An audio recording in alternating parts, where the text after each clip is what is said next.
Jæja, þá ætla ég að fara í gegnum stúdentsprófið sem var í vor 2019 og þetta er forsíðan.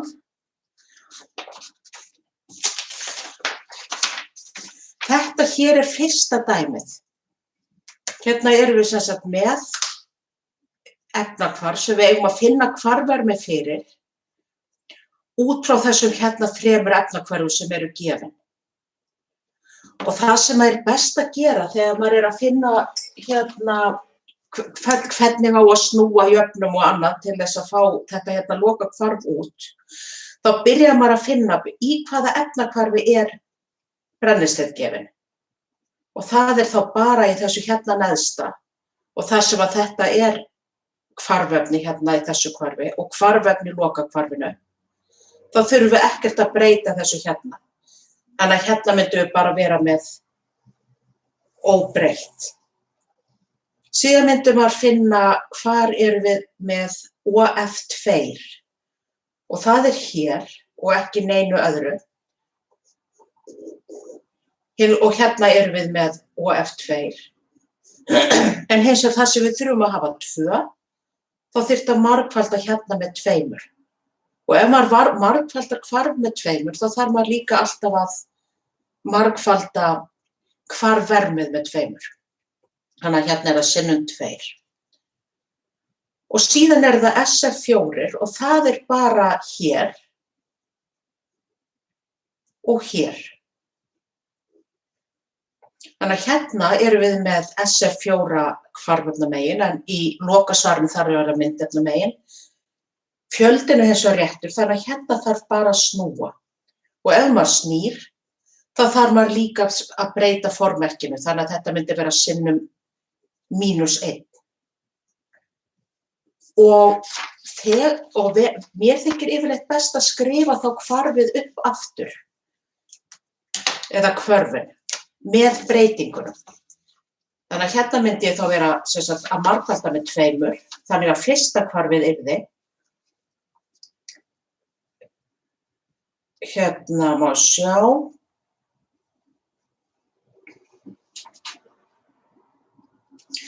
Það eru þá þetta var bara sinnum 2, þannig að þetta er 2 sinnum OF2 gas pluss 2 sinnum H2O liquid verður 2 sinnum súrefni pluss 4 sinnum HF. Og hérna myndum við þá fá út úr þessu hér að hérna værum við með delta H 2 sinnum -277 og þetta myndi vera kílósúl hérna fyrir ofan. Nú hvarf 2, hérna myndum við snúa við, þannig að hérna myndum við þá vera með SO2 pluss 4 HF verður að SF4 pluss 2 H2O. Hérna snýrum maður við, þannig að við vorum með hérna -828 kilosúl, þá verður þetta pluss 828. Og svo í þriðja lagi, þá var engin breyting, þannig að hérna er það bara S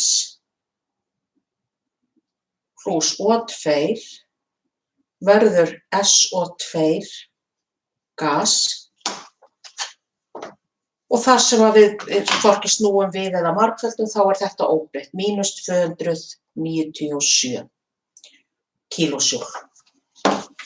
Síðan leggur maður þetta saman og þá byrjar maður á því að stytta út það sem að er hérna bæði hvarfefnamegin og myndefnamegin eins og 4 HF hérna. Svo var hérna, má ég sjá, 2 H2O, það fer hérna út á móti 2 H2O. Síðan vorum við með O2, hérna er þá O2 á móti 2 og 2, þannig að 2 dettur út hér. Þannig að það sem við viljum fá í lokajöfnuna var, viljum segja það sem sagt S, 2 og F2, þannig að já, hérna er það þá SO2 á móti SO2 og hérna er þá eftir SF4G og síðan 1 og 2, eins og er hérna. Þannig að þetta gengur upp. Lokahvarfið væri þá S plus 2 og FG verður að, og þá er það sem var eftir hérna megin, SF4 plus O2. Og delta H fyrir þá þetta hvarf er summan af þessu hér. Þannig að hérna myndi maður bara segja að þetta væri 2 sinnum mínus 277 plus 828 plus mínus 297 er sama sem, og út úr þessu kom mínus 23 kílósjúl. Þannig að þetta er svarið.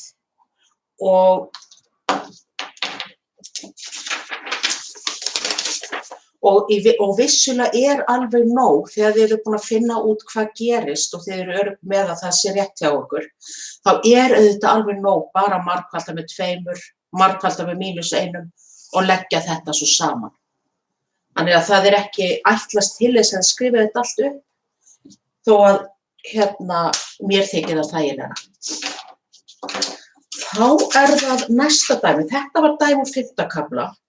Næsta dæmi er þá úr 6. kafla, sem var þá skammtafræðin, bylgjulengdir og allt slíkt. Það ætla ég að skrifa alfarið niður á töfluna.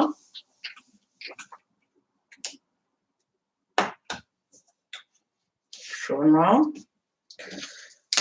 Þetta er þá dæmi 2.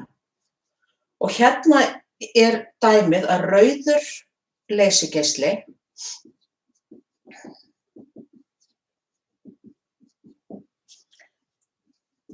hefur bylgjulengdina, og það er hérna hefur táknið lambda, 650 nanómetrar.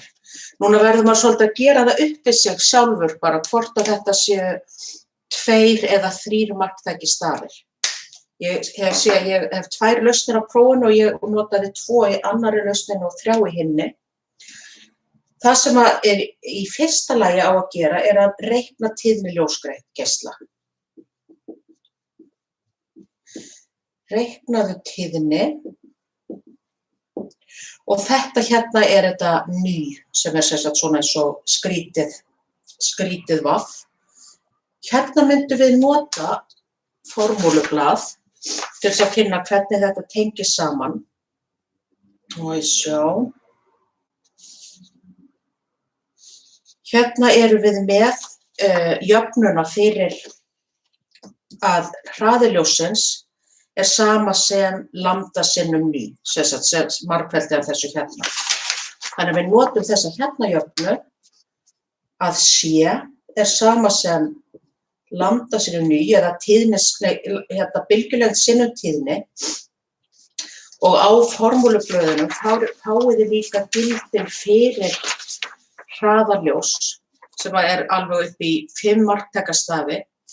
Hérna er alveg nóg að segja bara að hraði ljóssins er sama sem 3,00 sinnum 10⁸ metrar á sekúndu. Svo erum við með bylgjulengdina, en hérna erum við vissulega með nanómetra. Við þurfum að breyta því í metra og nanó stendur fyrir 10⁻⁹. Þannig að hérna værum við með 650 sinnum 10⁻⁹ metra. Og þá er ekkert annað eftir en að setja hérna inn í jöfnuna, að færa þá lambda undir lambda undir jafnaðarmerkið og fá þá að tíðni er sama sem ljóshraði deilt með bylgjulengd er sama sem 3,00 sinnum 10⁸ metrar á sekúndu deilt með 650 sinnum 10⁻⁹ metrar og eftir stendur þá,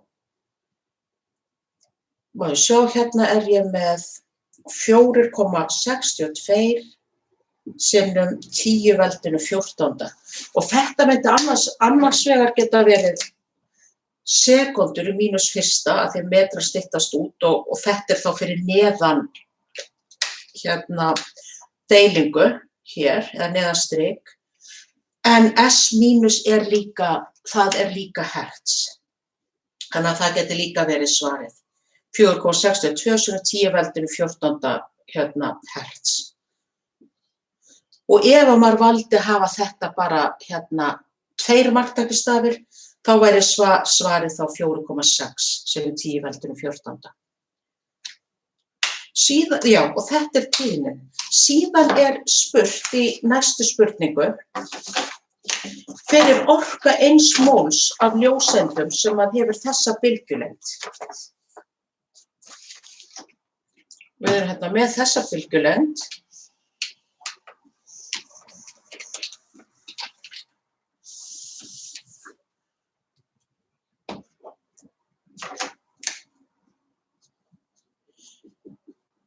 Hver er orka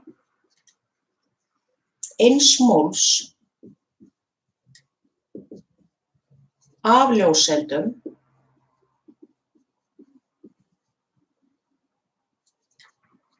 með þessa bylgjulengd?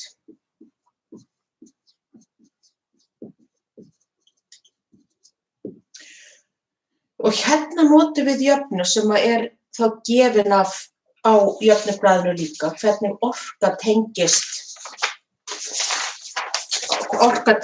þá tíðni. Hérna erum við þá með það að eða orka er sama H sinnum ny eða klangsfasti sinnum tíðni. Að orka er sama sem H sinnum ny og við erum með þá líka gefin hver er þessi Plancksfasti. Það er hérna sömu töflu og hraði ljóssins er gefin. Það er H 6,6261 sinnum 10⁻⁻34 og þetta er þá júlsekundur og svo vorum við vissulega með það hérna í dæminu á undan að tíðnin, hún var sama sem 4,62 sinnum 10⁻14 sekúndur -1.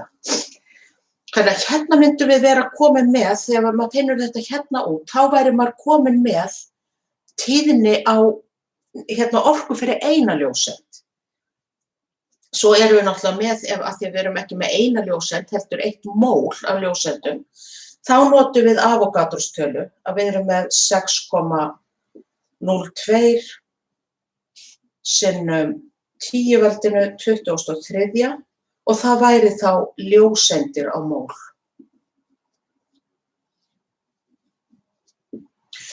Þannig að við getum byrjað á því, ef maður tekur þetta í 2 skrefum, að segja hérna við værum með Plancksfasta sem væri 6,62 og þetta þarf ekki að vera með svona marktæka stafi akkurat hér.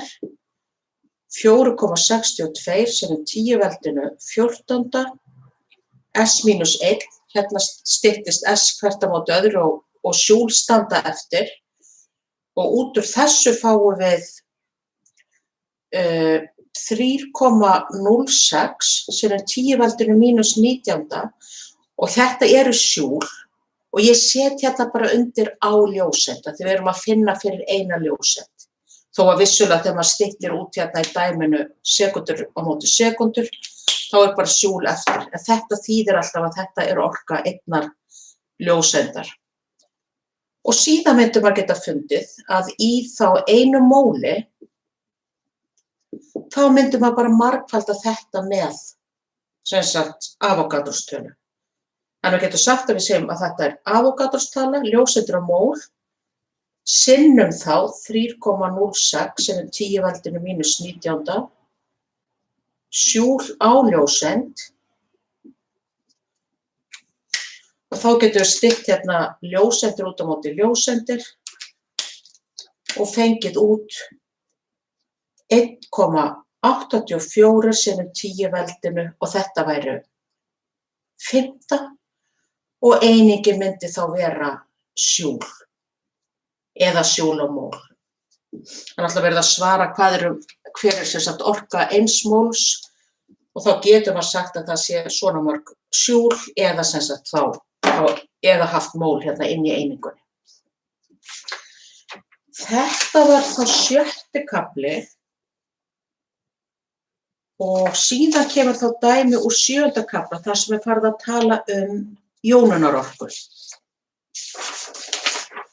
Og þá að taka þetta út. Með það í huga það alltaf hægt að stoppa hérna vídeóið. Í þessu dæmi 3,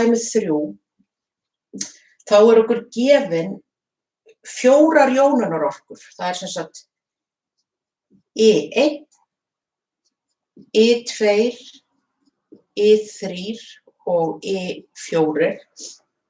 Þar sem að fyrsta jónunarorkan 557,5 kilojúl á mól.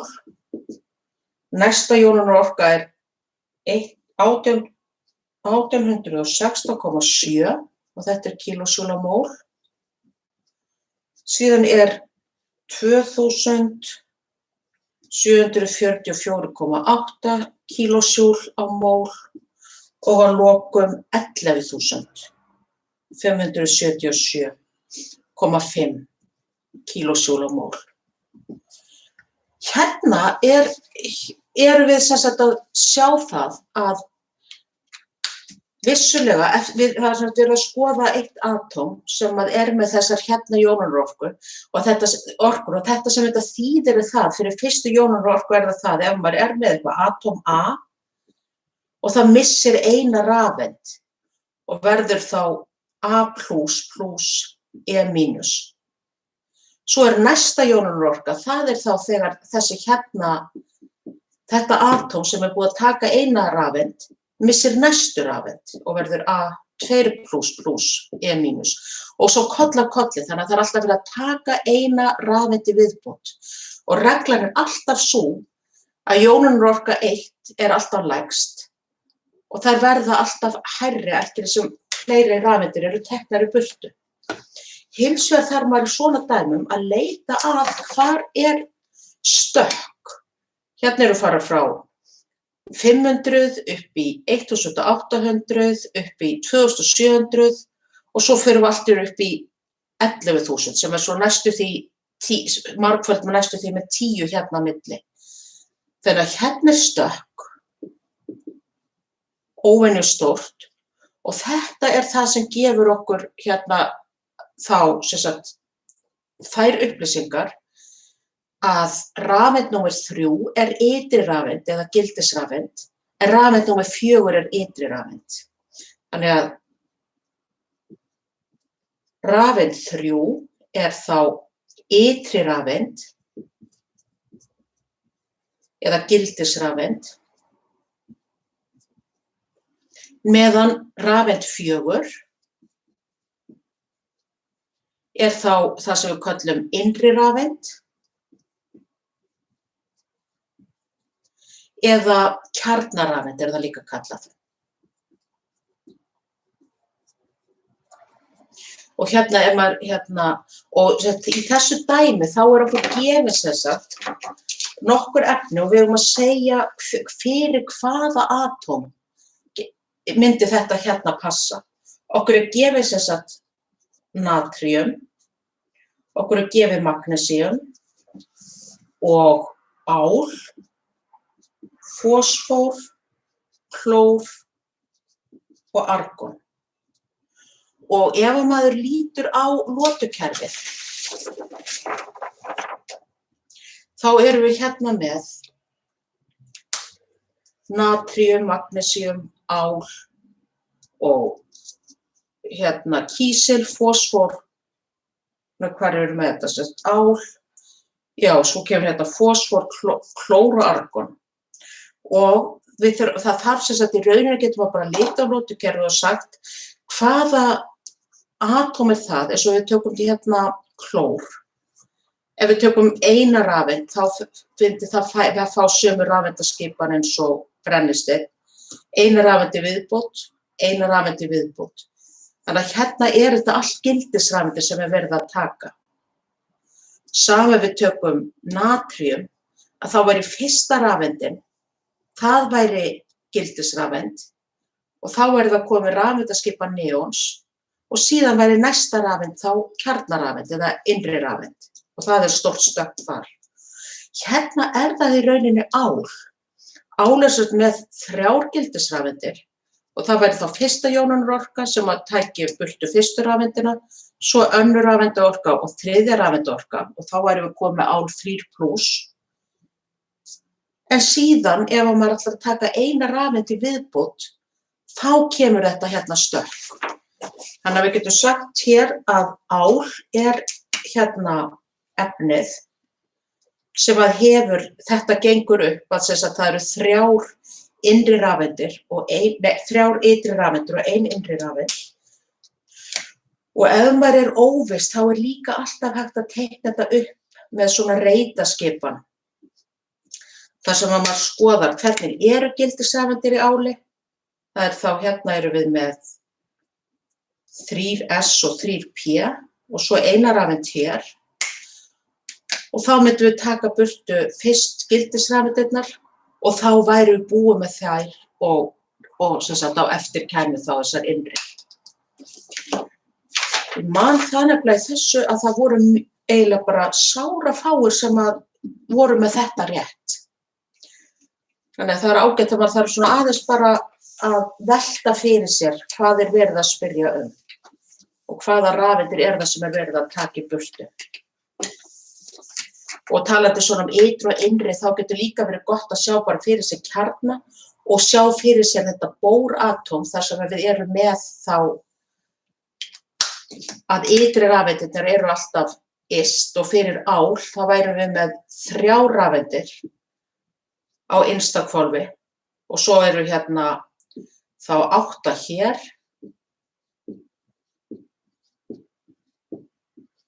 og 2 hér. Og það sem að gerist er það að við erum að taka burtu 1, 2, 3 og síðan eina sem að við kallum það innri rafeind. Og kannski er það þægilegt að sjá það út frá bórlíkaninu hérna af hverju þetta er kallað innri. Það er að því að þetta er sem sagt á þá aðalhvolfi sem að er nær kjarna og náttúrulega samkvæmt lotukerfinu að þá er það sem sagt í næstu lotu fyrir ofan atómi sem þið eruð að skoða. Þetta var 7. kafli.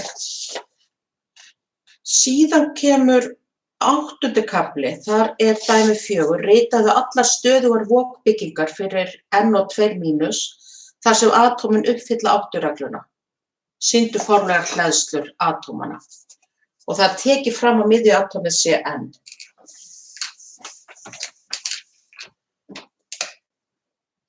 Fjögur.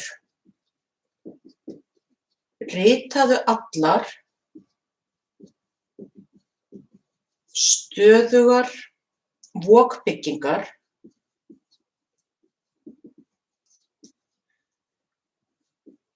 fyrir NO2- þar sem atóm uppfylla átturegluna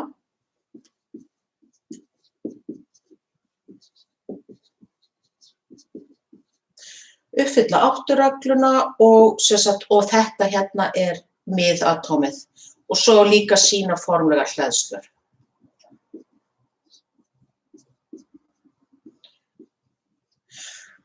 Bara svona rétt til að rifja upp þá eru vokmyndir ef við erum með eitthvað efni eins og til dæmis hérna í þessu tilfelli erum við með N og gætu verið með tvítengi og eintengi og þetta bara svona rétt áður en ég teikna þetta upp. Þar sem að við lítum eiginlega svo á að tvítengi geti verið að fara á milli.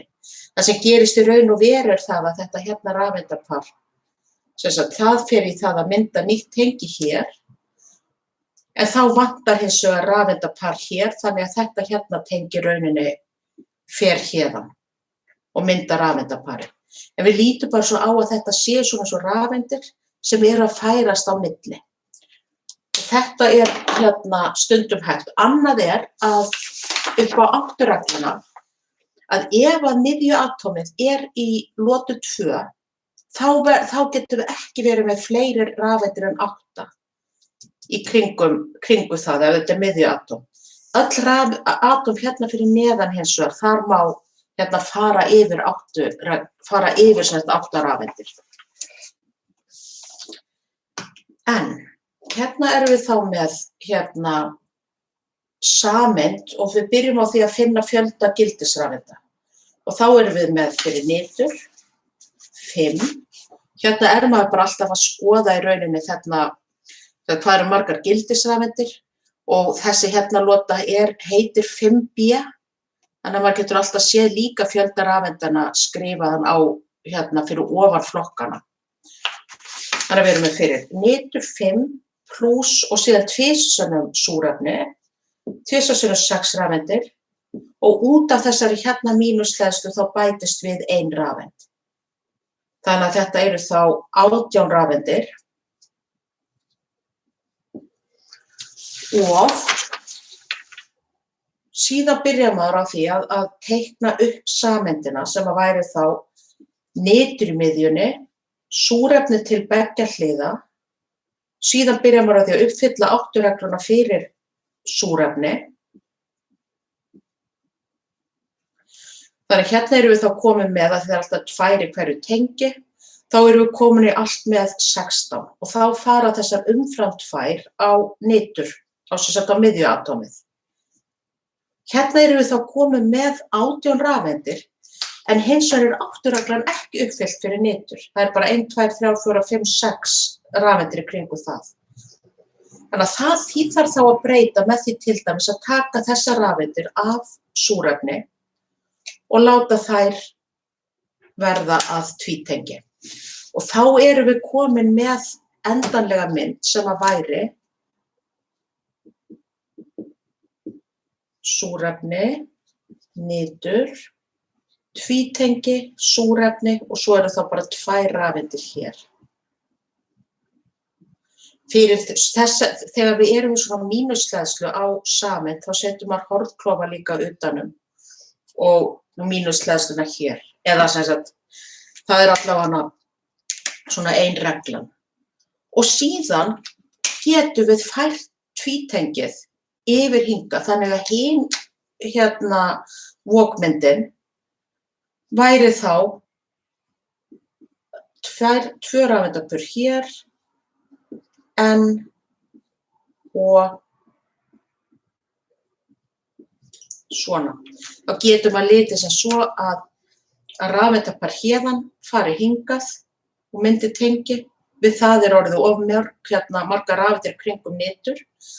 Þannig að þetta hérna tengi myndi þá fara og mynda rafeindapar hér. Þetta oft sýnt sem sagt með svona vokmyndir sem eru bara svona í rauninni sitt hvort svona lokamynd af þessari lúisbyggingu. En meðaltalsmyndin í rauninni þannig að við erum eiginlega bara með 1,5 tengi báðum megin. Það dreifist jafnt. Til þess að finna þá formlega hleðslu, þá ætla ég bara að breyta þessari sameind. Og það sem þetta eru alveg eins sameind, ef maður getur bara tekið þess og snúið við, þá nóg að finna formlega hleðslu fyrir aðra vokmyndina. Og þá það alltaf þannig að maður með gildisrafeindir, svo það sem ég kalla fylgirafeindir, rafeindir sem að fylgja þá hverju atómi og mismunurinn þá formleg hleðsla. Og fyrir súrefni erum við þá með alltaf 6 gildisrafeindir, 5 fyrir nitur og 6 fyrir súrefni. Það er bara beint úr lotukerfinu. Svo fer maður að telja hvað fylgja margar rafeindir. Þá er það alltaf önnur í tenginu og síðan rafeindirnar sem eru þá í þessum ótengdu rafeindapörum. Þannig að hér erum 1, 2, 3, 4, 5, 6, 7 og það er þá -7. Fyrir nitur erum við með 1, 2, 3, 4, 5 og fyrir súrefni 1, 2, 3, 4, 5, 6. Þannig að hérna er það -6. Þannig að hérna fáum við -1, 0, 0. Það þýðir það að við erum hérna með sem sagt -1, 0 og 0 og hérna 0, 0, -1. Og svo á það alltaf að vera þannig að summa formlega hleðsla að þær séu alltaf jafnar hleðslunni á sameindinni eða jóninni. Það var ekki beðið meira í þessu dæmi. Það var bara sýndu formlega hleðslur. Þetta var þá 8. kafli og næst er þá 9. kafli. Þar sem við erum með að finna lögun sameindar. Ég teki þetta hérna út.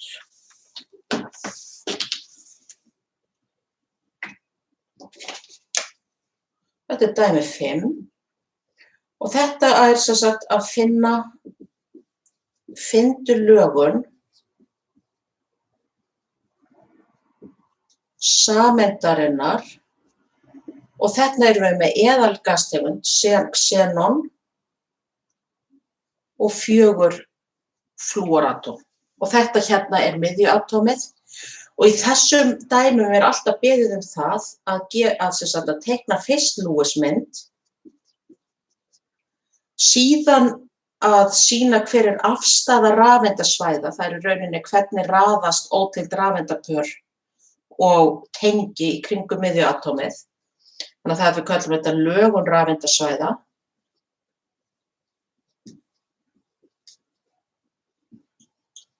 Og svo síðast værum við þá með lögun sameindar.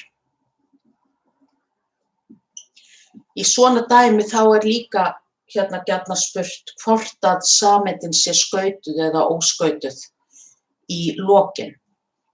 En það er ekki gert hér.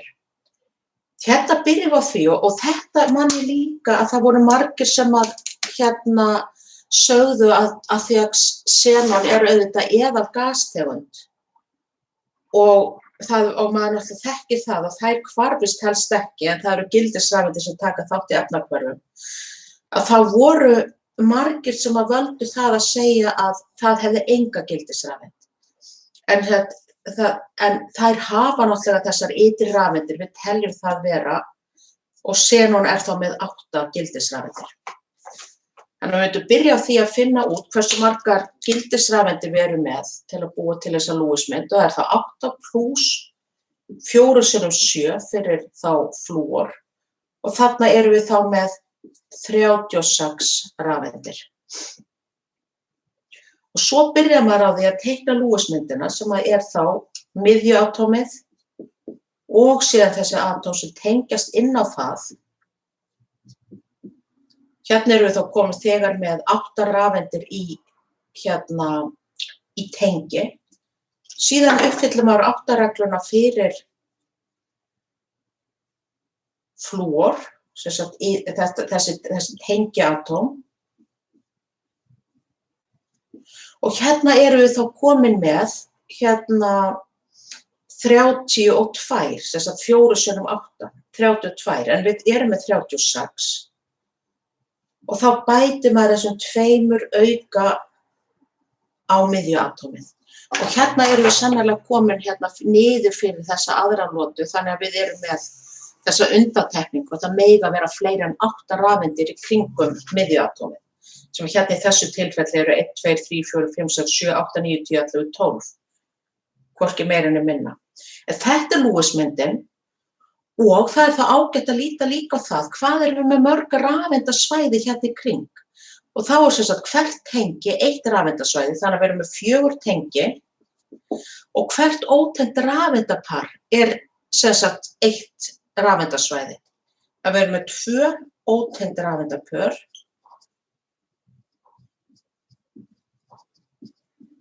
eða til samans með 6 rafeindasvæði. Og 6 rafeindasvæði gefa okkur alltaf 8-flötung.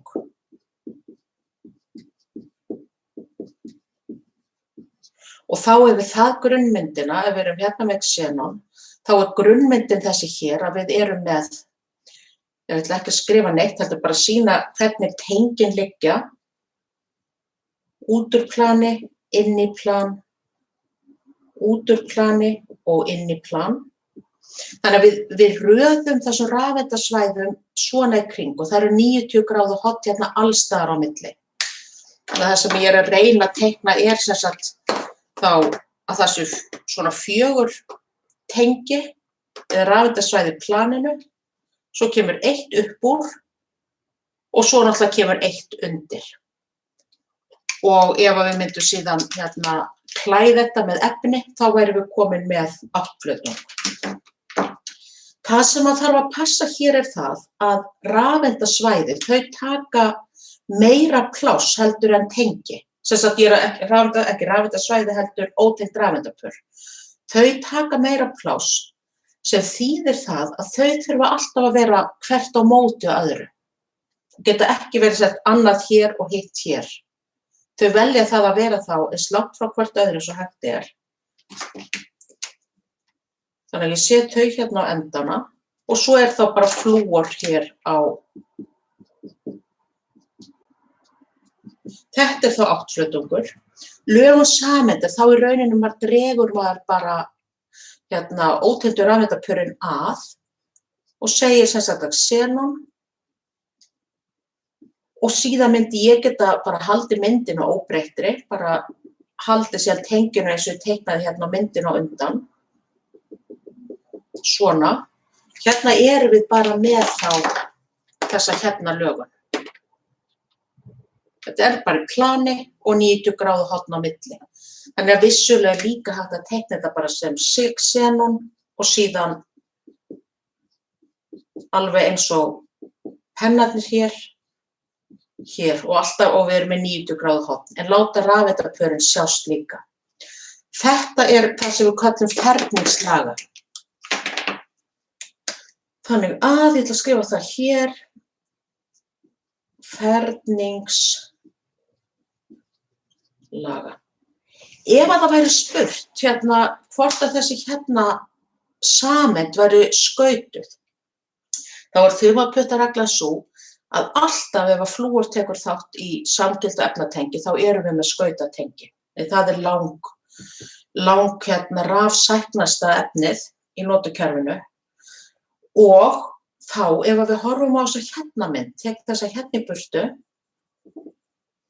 og þessi nöfn hér og skoðum bara, þá erum við, þegar við erum að tala skautun, þá erum við að tala að við séum með delta mínus á F og myndum við vera með það og gildið ef við tölum rafdragni gildi, þá það 4,0 fyrir flúor. Fyrir xenon þá það í rauninni bara 0, það hefur enga rafdragni. Þannig að xenon væri þá delta plus og þá teikna maður þessar örvar þar sem við sýnum að delta plus eins og þessi plus og það fer í áttina að mínushleðslunni eða þar sem að þéttleiki rafeind meiri. Þetta svona vigrar sem að maður getur teiknað og að því að allir vigrarnir eru jafn stórir og þeir fara sem sagt að 90 gráðu horn undir þeim, þá styttast þeir út hver á móti öðrum, þannig að þetta myndi vera skaututengi já, en þar sem að rafeindin samhverf og vigrarnir styttast út, þá sameindin sjálf óskautuð. Þetta bara svona auka, eins og segir, það ekki spurt þetta í prófinu, en að gera nota tækifæri. Síðan myndum við þá taka dæmi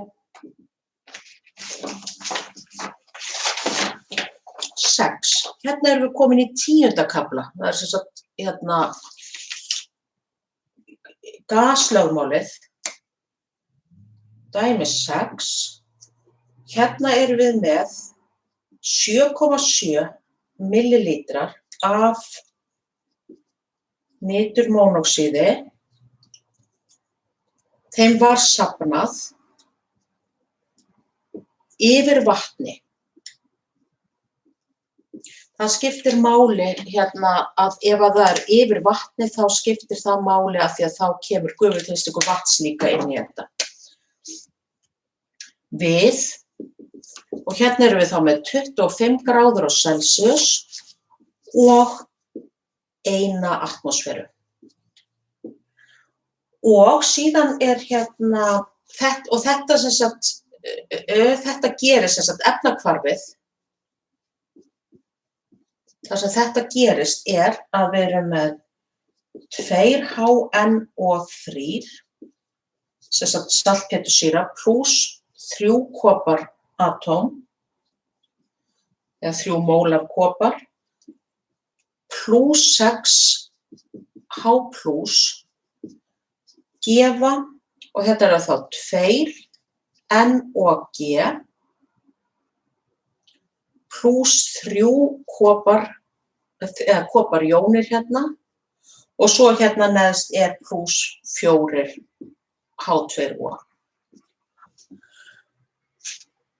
Okkur sé að gefi það að gufuþrýstingur vatns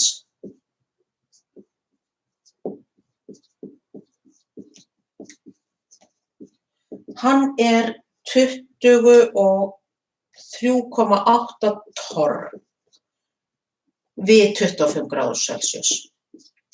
Og þetta skiptir máli líka að hérna okkur gefið sem sagt að það 1 atmosféra en við erum með 23,8 torr sem að vegna vatnsgufu.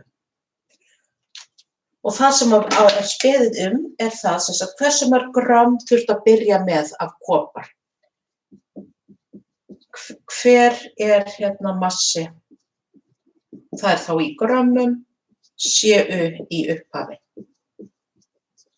Þannig að það sem verið að gera, svo ég gera smá sýningarmynd, það að þið eru með efnahvarf. Það svona glerrör hérna sem var fullt af vatni í upphafi sem að þannig að efnahvarfið hér og það gerist þá hérna einhvers staðar. Hérna erum við með sýru og við erum með kopar. Þegar efnahvarfið byrjar þá fer hérna gasið upp og ryður í burtu hérna vatninu sem var, þannig að það verður eitthvað yfirborð hérna og hérna myndum við vera með þennan þrýsting, heildarþrýstingurinn sama sem 1 atmosféra af þessu gasi og það þetta hérna það sem við erum með að rúmmál þessa gas hérna 7,7 millilítrar og svo náttúrulega hitast í 25 gráður. Við eigum sem sagt að finna út hversu mörg mól eru það fyrst af þessu sem myndast. Það upplýsingarnar sem við höfum. Þannig að hérna í fyrsta lagi myndum að segja finna mól af NO. Og þarna erum við bara að nota jöfnuna P sinnum VAF sama sem N sinnum R sinnum T. Og þar að leiðandi að það hérna mólin sem við þurfum. Þannig að það þrýstingur sinnum rúmmál deilt með gasfasti sinnum hitastig. Í þessum dæmum þá þarf alltaf að taka tillit til þess að hérna rúmmálið þarf að vera lítrar, hitastig þarf að vera gráður hérna Kelvin. Gasfastinn þarf að vera í samræmi við hvort að við erum að nota atmosférur eða torr í hérna dæminu. Við þurfum að samræma það. En fyrst verður þá að gera sér grein fyrir því að þessi hérna heildarþrýstingur, þessi 1 atmosféra, hann samsettur úr vatni og og nitrómónoxíði. Þannig að hérna erum við með annars vegar NO og síðan erum við með H2O gas. Þannig að heildarþrýstingur P-tót, þessi ekki alveg nógu góður, það sama sem þrýstingur af NO pluss þrýstingur af H2O. Þetta það sem við kallum hlutþrýstinga. Við hins vegar ætlum að finna hérna mólin af NO, þannig að við þurfum að finna hver þá þrýstingur þess. Og þá myndum við segja hér að þrýstingurinn af NO sama sem heildarþrýstingurinn mínus þrýstingur vatnsins. Þetta mjög mikilvægur þáttur í þessum dæmum að passa sig á því að nota þessar hérna upplýsingar. Þetta þá þrýstingurinn, heildarþrýstingurinn og þetta hérna gufuþrýstingur sem þarf að draga frá. Hérna ætti að vera óhætt að taka þessa mynd í burtu. Og hérna erum við þá komin með og ég ætla að breyta þegar við verðum að vera með hérna sömu eininguna og 1 atmosfera sama og 760 torr. Og þetta eitt af því sem gefið hérna í þessum, hvar erum við nú með þetta? Hérna gasfastinn. Já, hérna þetta, þannig að 1 atmosfera sama og 760 torr. Þannig að ég ætla að breyta þessu, ég ætla að skrifa hérna fyrir ofan 760 torr. Hérna ég þá með 760 mínus 23,8 og þetta þá sama sem 736,2 gæti ég sagt, en við erum alltaf ekki með neina komið hérna fyrir aftan og við rauninni bara 2 marktæka stafi í dæminu út af þessum millilítrum. Þannig að hérna erum við þá með þrýstingin fyrir nitrómónoxíð. Síðan þarf að hafa í huga að við þurfum að breyta rúmmáli í lítra. Hérna myndum við þá bara segja að þetta mill 10^-3, þannig að þetta 7,7 sinnum 10^-3 lítrar. Og 25 gráður þá bætir maður við pluss 273 eða 273,15. En að því við erum ekki neina að koma hérna fyrir aftan, þá erum við með 298 kelvin. Ofan lokum eru gasfastarnir gefnir og þeir eru mismunandi eftir því hvort að maður með hérna atmosferur. Þá alltaf einingi lítrar á atmosferur deilt með mól og kelvin. Hérna hins vegar erum við með neðst, ef við veljum að nota torr, þá myndum við taka 62,36 lítrar á torr deilt með mól og kelvin. Þannig að það R-fastinn sem við notum. Og ég ætla að setja það á hérna einhvers staðar líka að R sama og 62,36 torr á hérna lítra mól á kelvin. Þannig að við erum þá komin með það sem við þurfum til að setja inn í jöfnuna. R, P, T og VAF. Þannig að hérna erum við þá með 700, já þetta kannski ekki rétti pennin hérna, 736 torr, þetta ekki heldur rétti pennin, sinnum hérna 7,7 sem 10^-3 lítrar, deilt með 62,36 allt annan. Og það eru þá hérna torr, lítrar, mól og kelvin og síðan hér 298 kelvin. Og þetta gefur svo mikið sem 3,05 sem 10 veldur mínus fjórða mól af O2. Tökum þetta hérna bara.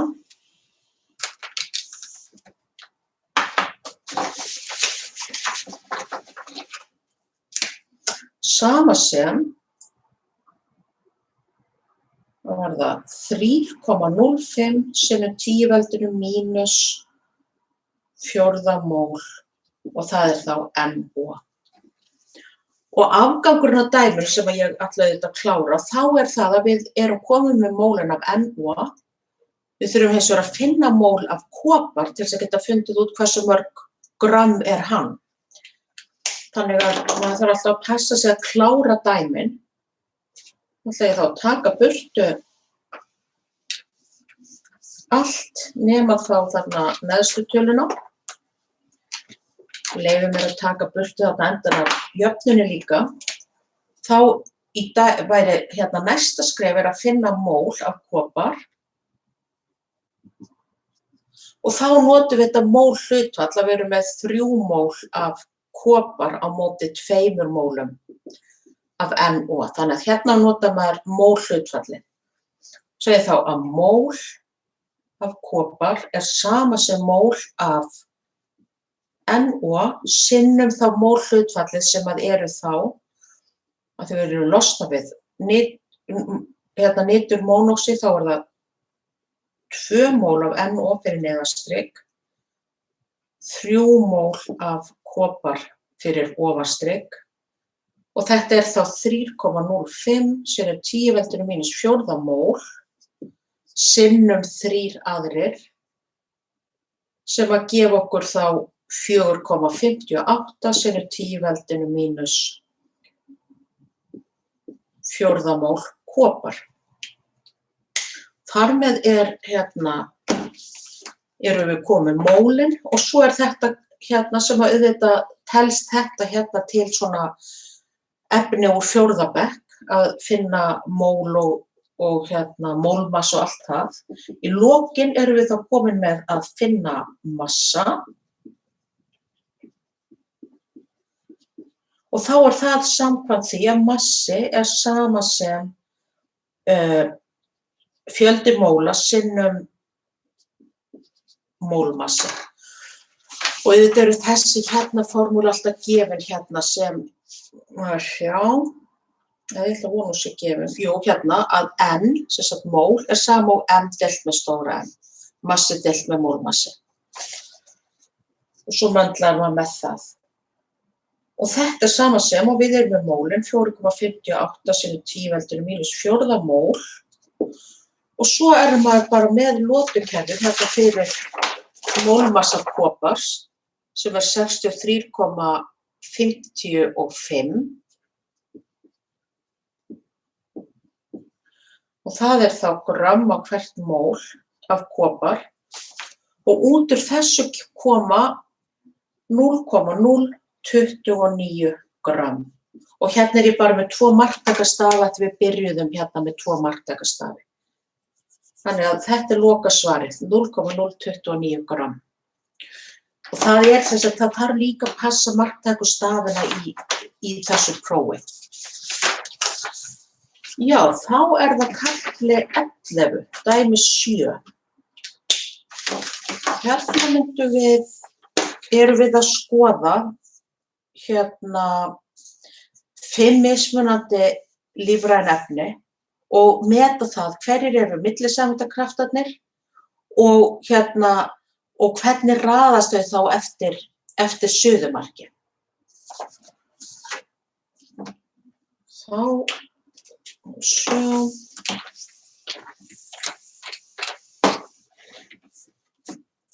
svona þetta. Dæmi 7. Og þarna eru okkur gefin 5 efni, það sem sagt CH3. Við erum með hérna eter, CH3, CH2O, CH2, CH3. etanól, CH3, CH2 OH, bútan, CH3, CH2, CH2, CH3 og síðan hérna, hvort þetta heitir glýseról eða allavega erum við hérna með 2 OH-hópa, þess að eitthvað díól hérna. Og okkur svo gefin hérna suðumörk þar sem við erum með SM í hérna gráður og Celsius 197, 78,5, 34,6, mínus 0,5 og mínus 11,7 gráður á Celsius. Og við eigum að ákveða hvaða efni hérna hefur hvaða suðumark og hverjir eru millisameindakraftarnir sem eru í þessum efnum.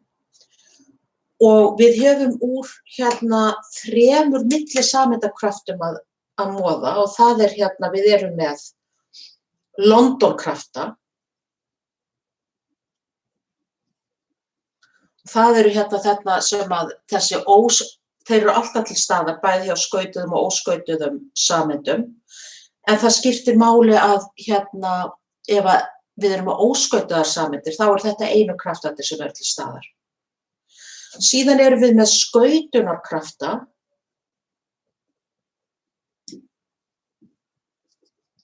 Og það var þarna þessi þumalputtaregla að við erum með skaututengi og þessi hérna munur í rafdrægni þá 0,5 eða hærri. Og síðan erum við með vetnistengi. Þar sem að við vorum með þessa reglu að það hérna ef við erum með FH, NH eða OH samgildtengi í sameindinni, þá geta sameindin mynda sín á milli hérna vetnistengi. Þetta satt allt millisameindakraftar. Og svo myndi maður finna út hvaða millisameindakraftar eru til staðar fyrir þessar sameindir.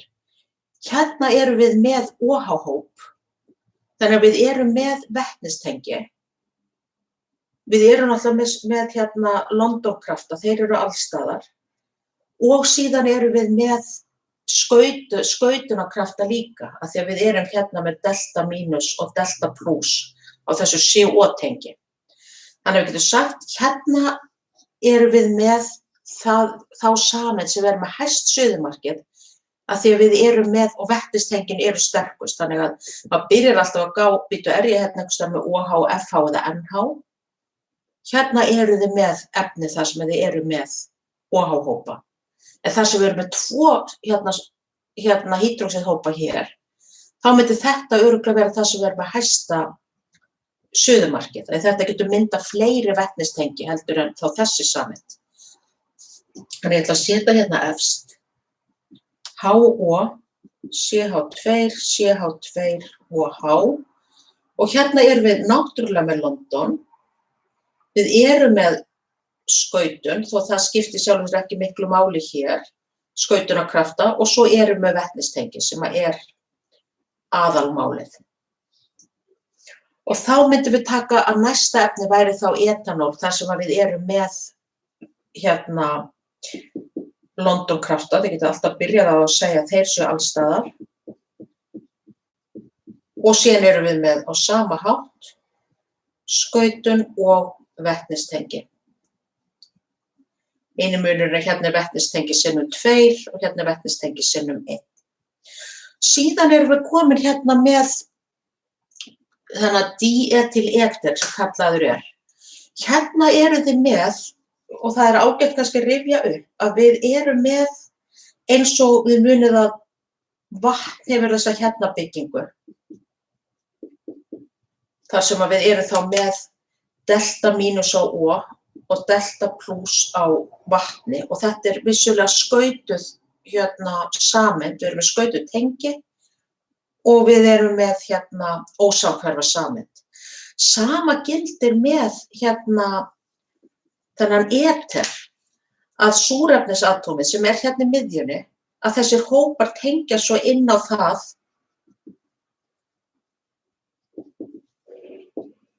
svona. Þannig að það er líka, þetta er svona bogin sameind og við erum með hérna vissulega London-krafta, en síðan erum við líka með að það er hérna delta mínus á súrefni og delta plus á þessum kolefni sem tengjast því. Þannig að við erum með skautunarkrafta. Af því að við erum með ósamhverfa sameind sem að hefur skaututengi.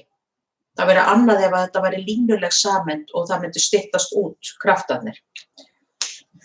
Þannig að hérna myndum við vera með London-krafta og skautunarkrafta. Og ef að við erum með eitthvað annað heldur en bara hérna C og H, þá erum við mjög líklega komið með líka skautunarkraft.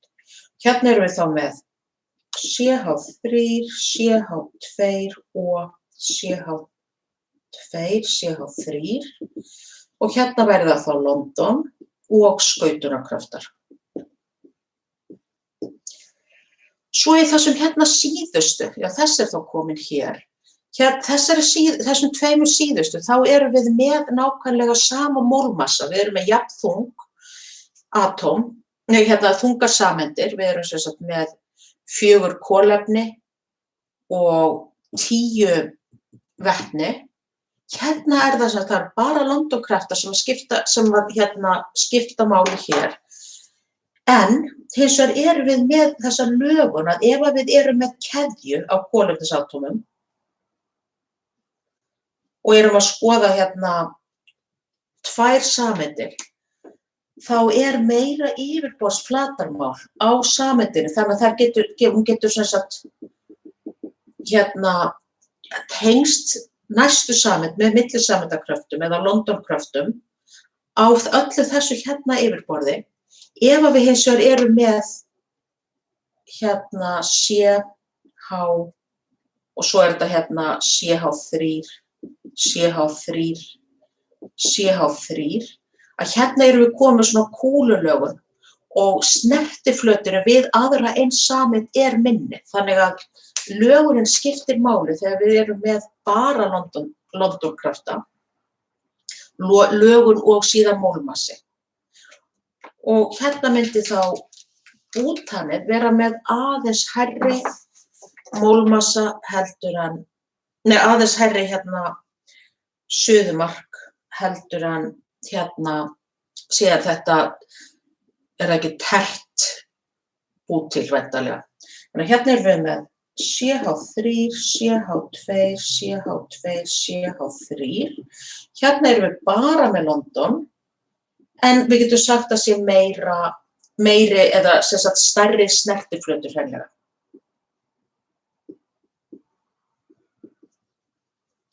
Og svo erum við með þessa hérna kúlu, CH, CH3, 3. Hérna erum við með London líka, en minni snertiflötur.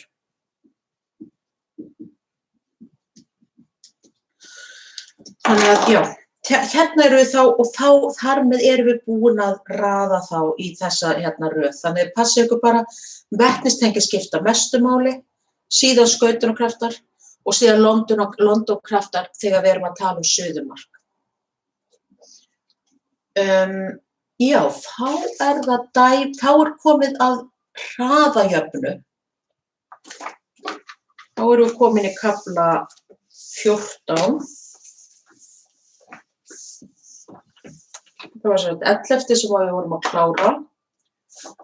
14. kafli, þá er dæmi 8 og hérna er okkur gefið efnahvarf 2. Það verður ekki hreinlega að hérna fá nýja fyllandi svartapennan. Já, í þessu dæmi þá þarf alltaf að hérna að skoða hvarfefnin og finna sem sagt hvernig styrkur þeirra hefur áhrif á hraða efnahvarfanna. Okkur er þá gefið hérna að við erum með efnahvarfið 2NO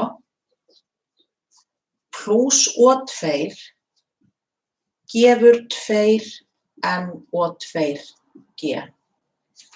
Og svo okkur gefnar mælingar fyrir þetta hérna hvarf, þar sem að við erum með mæling 1, 2 og 3 og þá gefin hérna, hver hérna upphafsstyrkur af öðru hvarfefninu, hver upphafsstyrkur af hinu hvarfefninu og hver svo upphafshraði. Þannig hérna erum við alltaf með VAF0 sem metrar á, nei hérna ekki metrar á sekundu, þetta mólstyrkur á sekundu. Hérna erum við með, og við setjum líka lítið 0 hérna yfirleitt, þó sé ekki hérna á prófanu, sem þýðir að þetta hérna upphafsstyrkurinn. Og við erum að skoða í mælingu 1, þá erum við með 0,0126 mólar, styrk 0,0125 og þá hraðinn 1,41 sinnum 10 veldinu mínus öðru mólar á sekundu. Næst þá búið að breyta hér styrknum á niturmónoxíði en fyrir súrefni erum við áfram með 0,0125 og hraðinn komin í 5,64 sinnum 10 veldinu mínus öðru.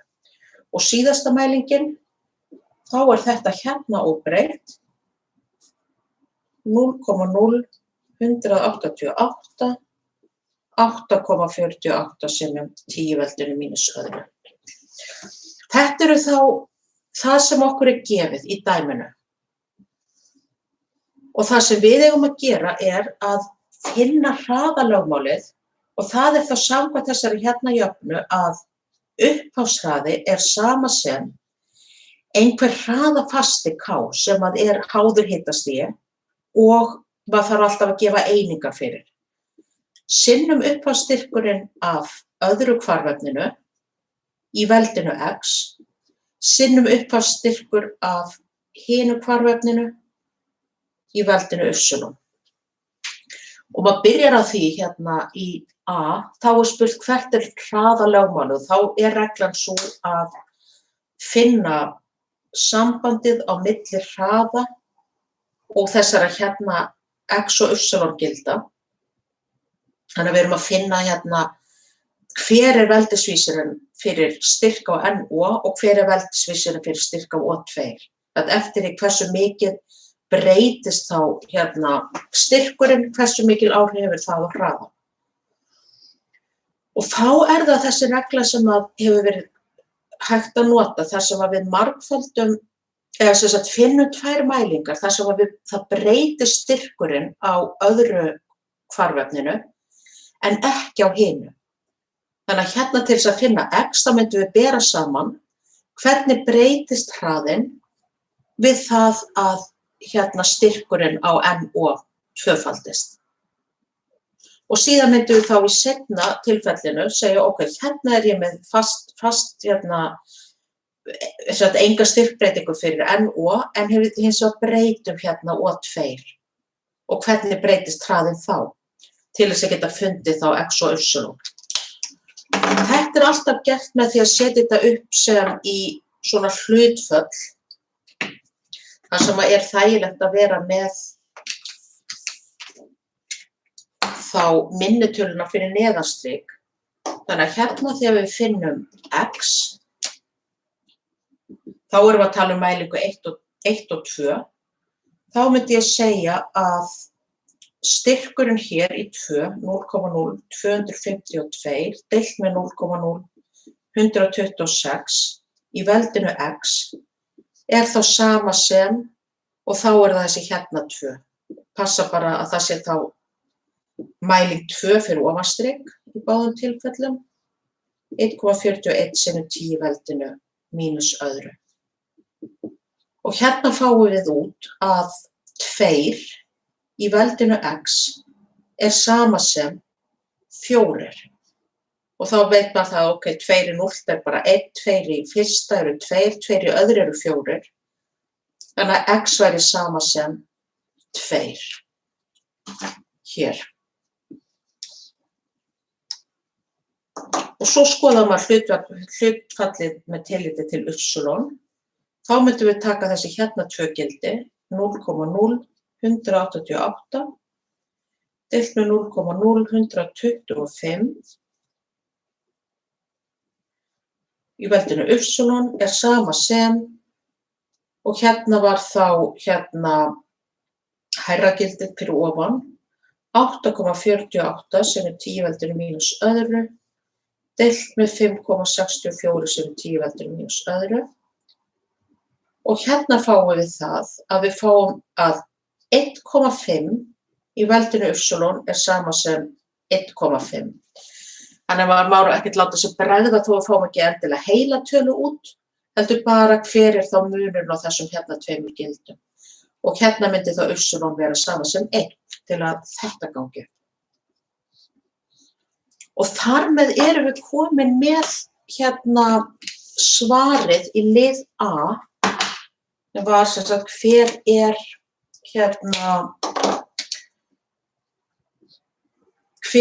þá þessi hraðalögmál, og það þá að V0 upphafsræði sama sem þetta hraðafastinn sinnum NO upphafsstyrkur í veldinu 2, af því að x sama sem 2, sinnum O2 í veldinu 1, af því að y sama sem 1. Og þá þarf maður ekkert að skrifa neitt hér. Og svo spurt þá í seinni liðnum hérna hvert þá gildi hraðafastans K. Og hérna erum við komin með hérna hvernig við erum með K, við erum með styrkin og upphafshraðana og hérna erum við með þrjár mælingar sem að tengja saman upphafshraða og styrki. Þannig að það þarf bara einangra K og passið ykkur að hér þarf alltaf að gefa líka einingar, ólíkt jafnvægisfastanum. Hérna í B, þá getur sagt það að K sama sem V0 deilt með NO í öðru, deilt með O2 og svo tekið til dæmis bara mælingu 2. Notum gildin úr henni til að finna K, maður getur alveg notað 1 eða 3. Og þá kemur hraðinn hérna upp á strik, 5,64 sinnum 10 veldinu mínus öðru, mólar á sekundu, deilt með, og þá það 0,0252 og hérna skiptir máli líka hafa einingarnar. Mólar í öðru sinnum 0,0125 mólar. Svo hérna styttist þetta út á móti þessu, þannig að einingin í rauninni mólar í mínus öðru, sekundu mínus fyrsta. Og út úr þessu hérna kemur, sjá, 5,64 mínus 2 deilt með 0,0252 í öðru og deilt með 0,125. Og þetta gefur, sjá hvort þetta ekki samræmi, 7,7105. Og við megum vera með 3 marktakastafi, þannig að þetta þá 7,11 sem 10 veldinu þriðja, ekki mínus þriðja, heldur plús þriðja. Og einingin væri þá mólar í mínus öðru sekunda í mínus fyrsta. Og hérna erum við þá að fá svipaðar niðurstöður. Hérna, það líka hægt að bæta við, það væri hægt að spyrja síðan þegar þið eru komin með þessa jöfnu, með K og öllu, að þá væri hægt að spyrja hérna, ef þú ert með þennan upphafsstyrk og þennan hérna upphafsstyrk og það þá einhver önnur gildi sem eru gefin hér í töflunni, hver þá hraðinn og þá setur maður náttúrulega bara inn í þessa hérna jöfnu. Síðan erum við með, hérna erum við svo komin í rauninni í 3. bekkjar eða 7. bekkjar námsefni. Þar sem verið að finna hérna eða nota jafnvægisfasta. Þetta væri þá kafli 15 sem við erum komin í hérna.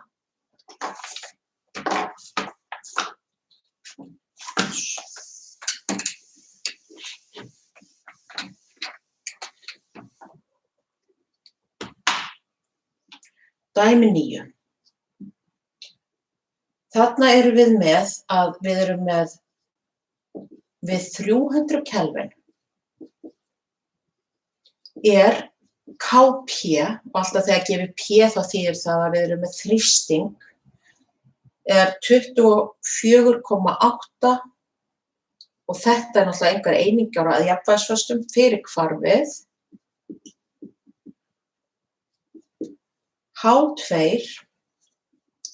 plus I2 og svo jafnvægis örin 2HIG.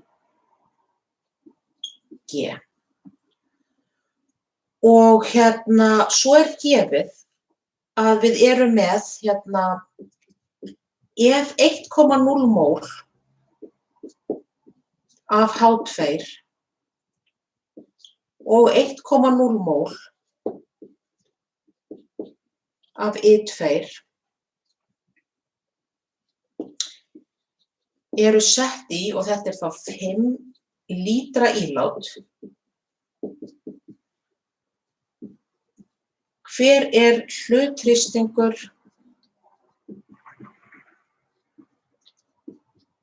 og þá er það hérna HI við jafnvægi. Hérna er okkur hérna í rauninni gegnar upplýsingar til þess að finna hversu margar atmosférur þið eru með í upphafi fyrir hvert af þessum hérna hvarfefnum, og það er náttúrulega það að við notum hérna þá P sinnum V er sama sem N sinnum R sinnum T. Við viljum finna upphafsþrýstinginn fyrir P, H2 og I2, og þar sem við vitum að þetta er hvort tveggja 1 mól, þá er þetta það sama. Þannig að við erum þá með það að þrýstingur, til dæmis á H2 upphafi, það er sama sem N sinnum R sinnum T deilt með V, og það væri þá 1,0 mól. Hérna getur maður ráðið hvort maður vill fá torr eða atmosférur, en ég held að í þessum dæmum þá miðum við alltaf við að nota atmosférur, þannig að við bara gerum það. Og þá velur maður hérna gasfasta sem að er með,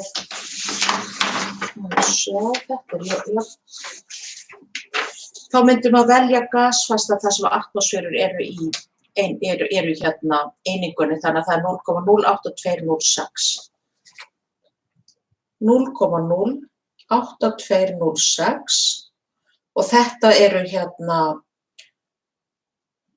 atmosférur á lítra á mól á Kelvin og svo er okkur gefið hérna 300 Kelvin. Deilt með rúmmáli og það var gefið að þetta væru 5 lítrar, þannig að það er hérna 5,0 lítrar. Og þetta gefur,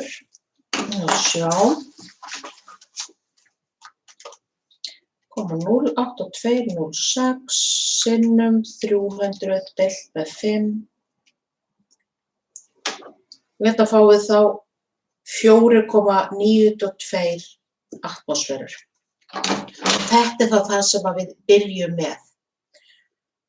Ég ætla þá að fá að stroka út hérna, munum bara hver spurningin er. Að það er verið að spyrja hver er þá hlutþrýstingur HI í lokin.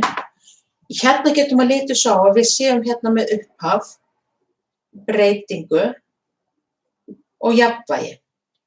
Og hérna erum við með það að hérna í upphafi erum við með 4,92 atmosférur á H2, 4,92 atmosférur af I2 og 0 af þessu hér.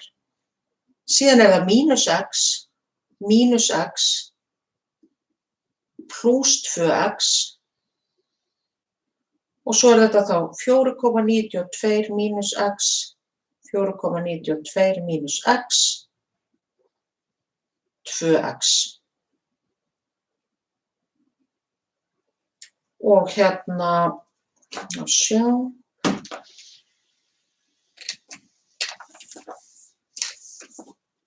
Við erum með hérna gasfastan, þannig að við erum með það hér að Kp sama sem hlutþrýstingur fyrir Hi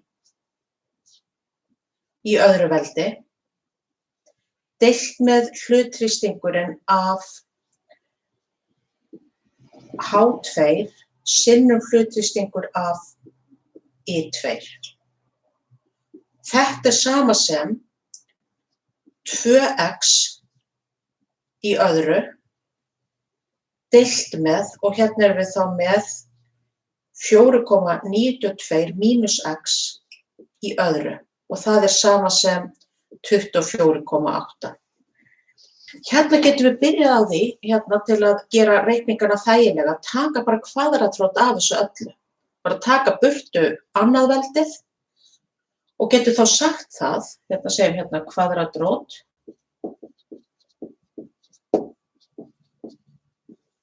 Þá getum við sagt það að 2x deilt með 4,92 mínus x sama sem kvadratrótin af 24,8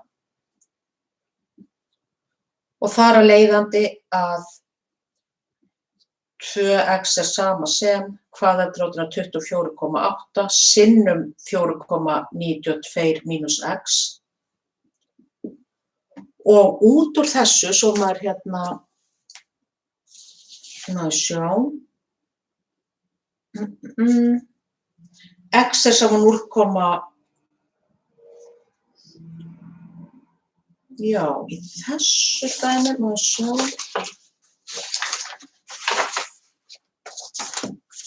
nota þessar hérna. Já, ég notaði hérna í lausninu notaði ég mólstyrk í staðan fyrir þrýsting, þannig að ég verið vist að gjöra svo vel og reikna þetta út. Tek þetta hérna í burtu. Þá erum við með það að 2x sama sem kvadratrótin af 24,8, 4,92 mínus x, sem þýðir það að 2x pluss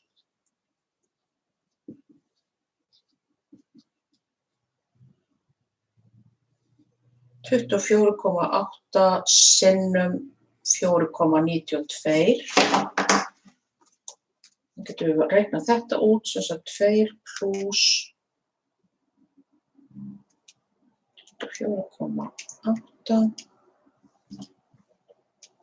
Þá erum við með það að 9,96x sama sem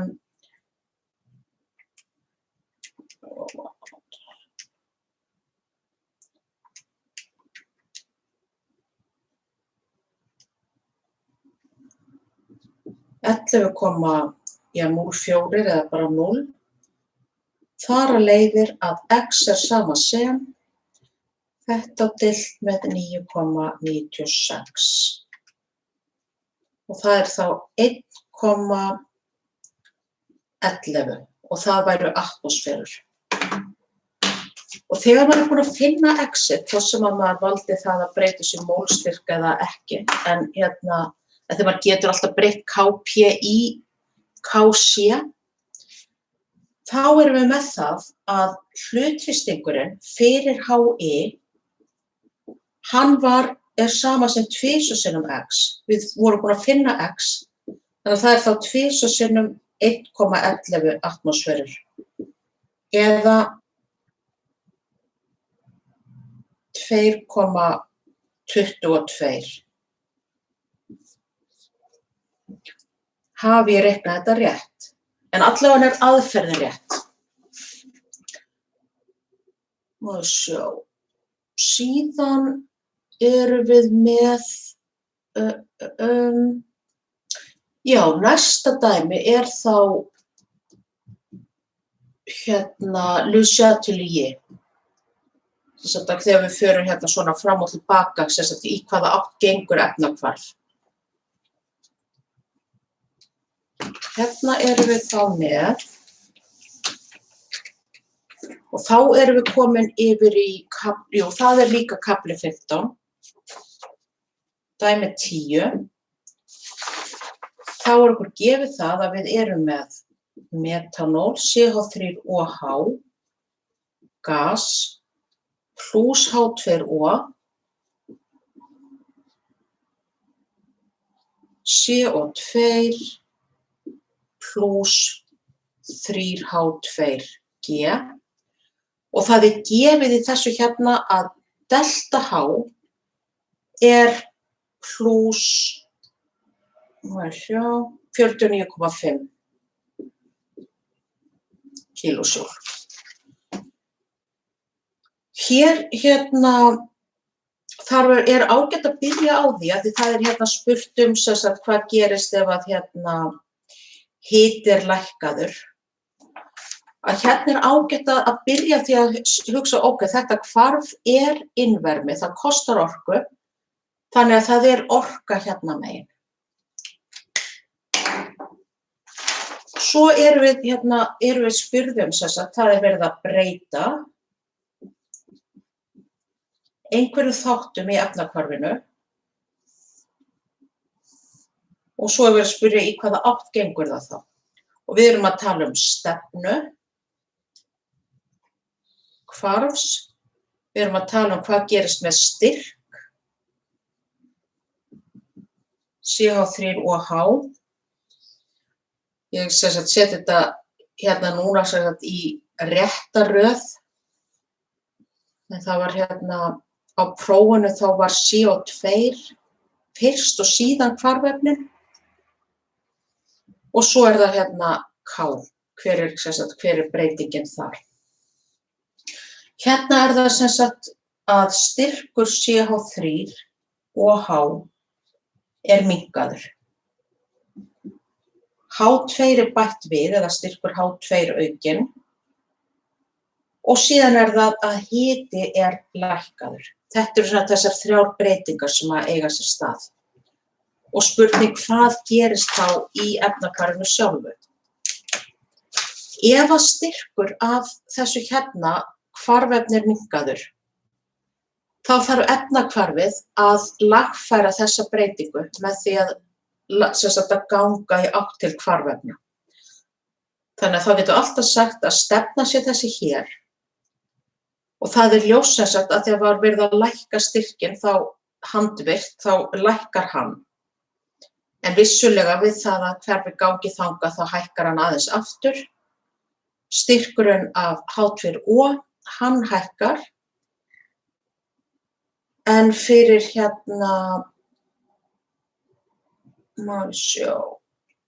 við erum með CO2, CH3, já við sleppum í rauninni H2O. Þannig að það H2 í staðinn. Þannig að það sleppt þessu í dæminu. Þannig að við förum þá frá héðan, þannig að styrkurinn af H2 og CO2 lækkar, K alltaf óbreytt. Ef við síðan förum í það að hækka styrkinn af H2, þá það sama, þá þarf að gangi þessa átt til þess að hann lækki aftur. Þannig að við byrjum á því að styrkurinn var hækkaður, en svo gengur efnahvarfið þessa átt, þannig að styrkurinn af CO2 lækkar, aðeins af H2 líka, og hækkar þá af metanóli. Og efnahvarfið gekk í þessa átt frá þessari aukningu. Nú, ef að hitastigið lækkar, þá lítur bara á að við vorum búin að setja orkuna megin, þannig að orka minnkar í hvarfinu Og þá þarf efnahvarfið að ganga í þá átt til þess að hún aukist aftur. Og ef efnahvarfið innverðið í þess átt, þá það útvermið í þess átt. Þannig að það gengur þá til hvarfefna. Alveg eins og þetta við hefði verið að minnka metanólið, að þá gengur efnahvarfið hingað. Við það þá hækkar styrkur af hvarfefnum, minnkar af myndefnum og þar sem að jafnvægisfastin ekkert annað heldur en styrkur myndefna deilt með styrk hvarfefna og við erum að minnka styrk myndefna og hækka styrk hvarfefna, að þá myndi jafnvægisfastin minnka hér. Já, var hann óbreyttur. Þannig að erum við þá komin með dæmi 10, Le Chatelier, og síðan erum við þá komin yfir í 16. kafla sýrur. Og sjá, þarna ég með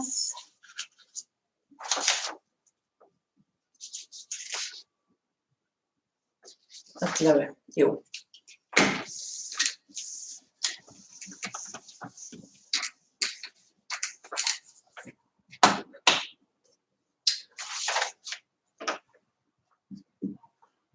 Erum við með það að dauf einvirk sýra, sem sagt HX, leyst upp í vatni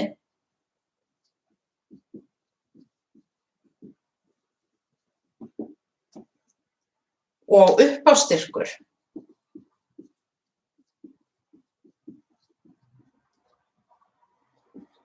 er 0,100 mólar. Upphafsstyrkur er gjarnan kallaður, þó ég hafi ekki notað það, CA, þar sem C stendur bara fyrir concentration og A stendur þá fyrir acid. Og erum við með á formúlublaðinu, þá eru jöfnur þar sem líka notað CHA. Og eru formúlur sem að sýna að H3O+ sama sem kvadratrótin af Ka sinnum CHA sem þá upphafsstyrkur og það kemur CHA heildar eða upphafsstyrkur. Og svo jafna sem að það ágætt fyrir ykkur að líta á þar sem aðferð til þess að finna H3O+. Sem sagt að þetta sleppur maður við að fara í gegnum annarra gráðu jöfnuna að leysa og getur sett beint inn.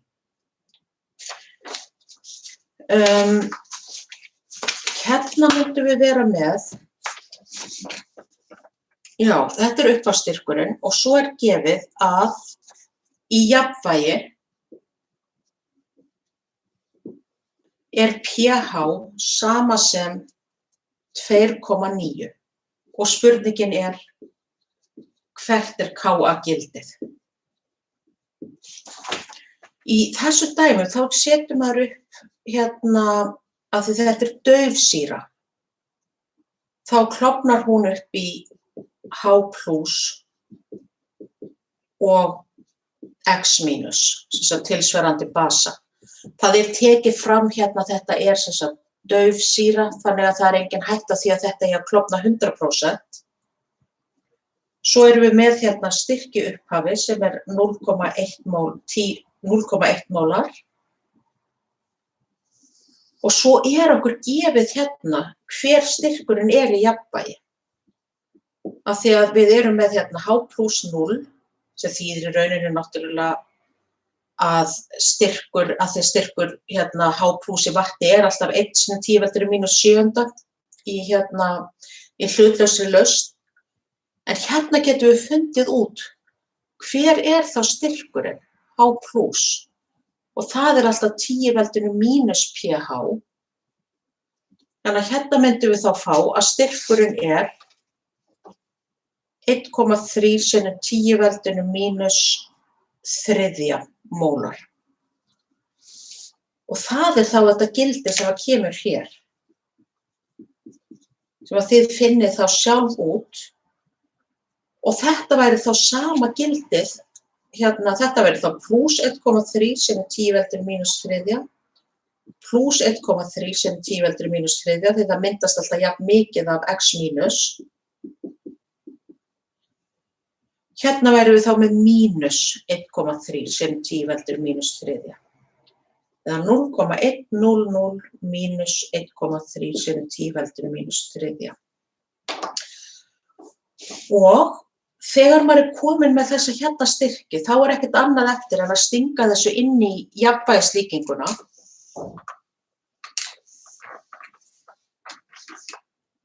Við erum þá með það að Ka sama sem, og þá það myndefnin fyrir ofanstrik, hvarfefni fyrir neðanstrik. Þetta væri þá 1,3 sem 10 veldur mínus þriðja, deilt með 0,100 mínus 1,3 sem 10 veldur mínus þriðja. Og út úr þessu kemur hérna 1,7 sem 10 veldinu mínus 15. Það væri lokasvarið. Þannig að hérna þetta, sem sagt, aðalmálið það að átta sig á því að pH sem gefið í dæminu notað til að finna jafnvægisstyrki fyrir H+, og þá þau komið með þessa breytingu, því þetta auðvitað ekkert annað heldur en þetta mínus x plus x plus x, nema hérna verið að gefa okkur x-ið með pH-inu. Þá það dæmi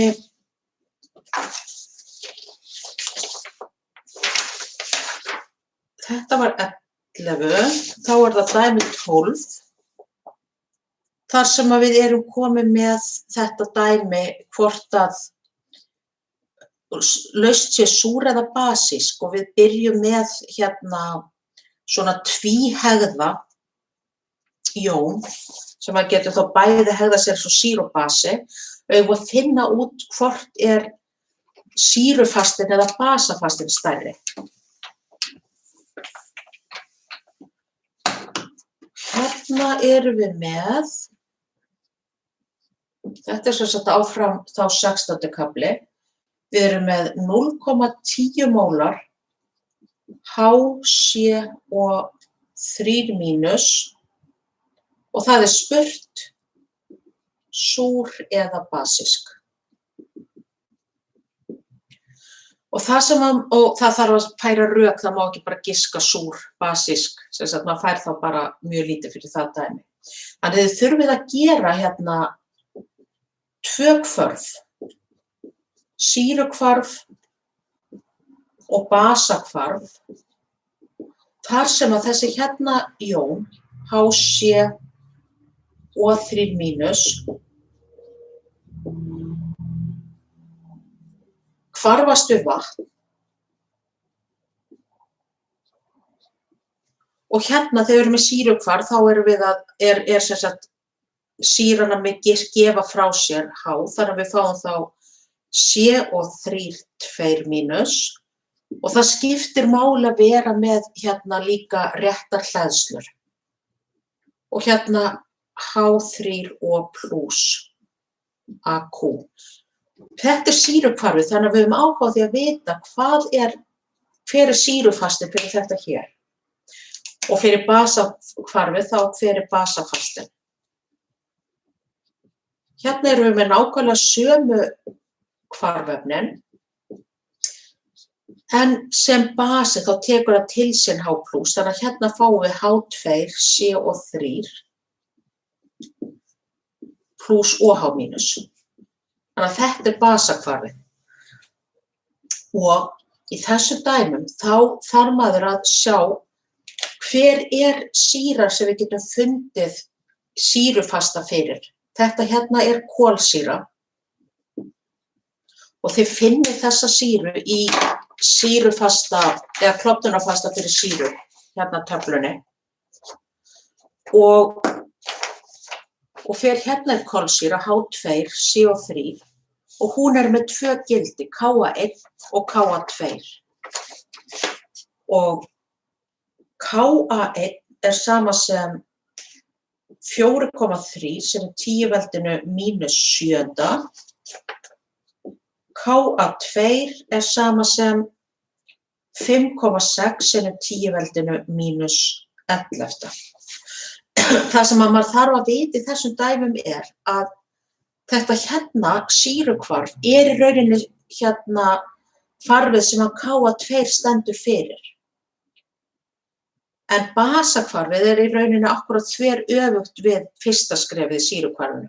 Þannig að bara þó það sé eitthvað sem þið þurfum alltaf sannarlega ekki að gera í prófunu, þá ætla ég að segja að þessi jafnvægisfasti sem gefinn stendur fyrir þegar kolsýra klofnar upp, og ég set oft sleppum maður bara því að setja vatnið, en til þess að hafa samræmi á milli, klofnar upp í HCO3- plus H3O+, AQ líka. Þetta þá það sem að Ka1 stendur fyrir, en þetta efnahvarf akkúrat öfugt við þetta hér. Þannig að þetta ef maður snýr þessu við, þetta sem sagt basakvarf, þetta sýrukvarf, þá gildir alltaf að fyrir þetta Kb, það sama 1,0 sem 10 veldinu mínus 14 deilt með Ka, og þá væri það Ka1 í þessu tilfelli. Það það sem að stendur fyrir þetta kvarf. Þannig að það sem í töflunni snýst í rauninni við. Og síðan fyrir Ka2, þá það næsta skref, þegar þetta komið, þá komið HCO3- plus H2O, gefur CO3 2- plus H3O+. Þetta hins vegar bara sama kvarfið og hér. Þannig að þetta Ka2. Þannig að það sem við fáum gefins í þessu að Ka í rauninni sama sem Ka2 sem 5,6 sem 10 veldinu mínus 11. Og síðan við með basakvarfið sem var þá Kb sama sem 1,0 sem 10 veldinu mínus 14 deilt með 5,6 sem 10 veldinu mínus 7. Sem sama sem, og við með 2,3 sem 10 veldinu mínus 8. Og þetta þá þessi 2 gildi sem við að bera saman. Þegar spurt þetta súrt eða basískt,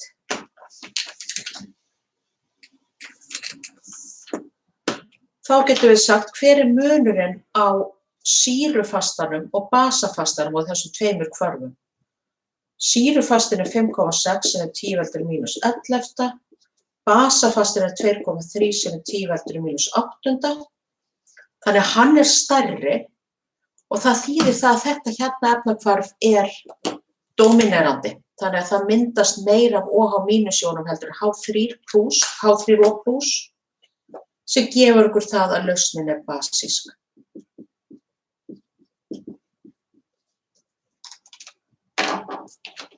Já. Nú, síðan var það þá dæmi.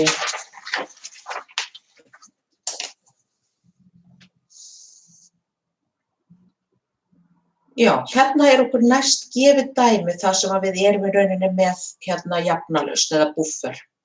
Dæmi 13. Hvert pH lausnar sem 1 lítri og blanda af 0,20 mólar ediksýru, sem sagt HC2, H3O2, og 0,9 mólar og þá það natriumasetat. Hérna það sem sagt Henderson Hasselbalch sem kemur sterkur inn.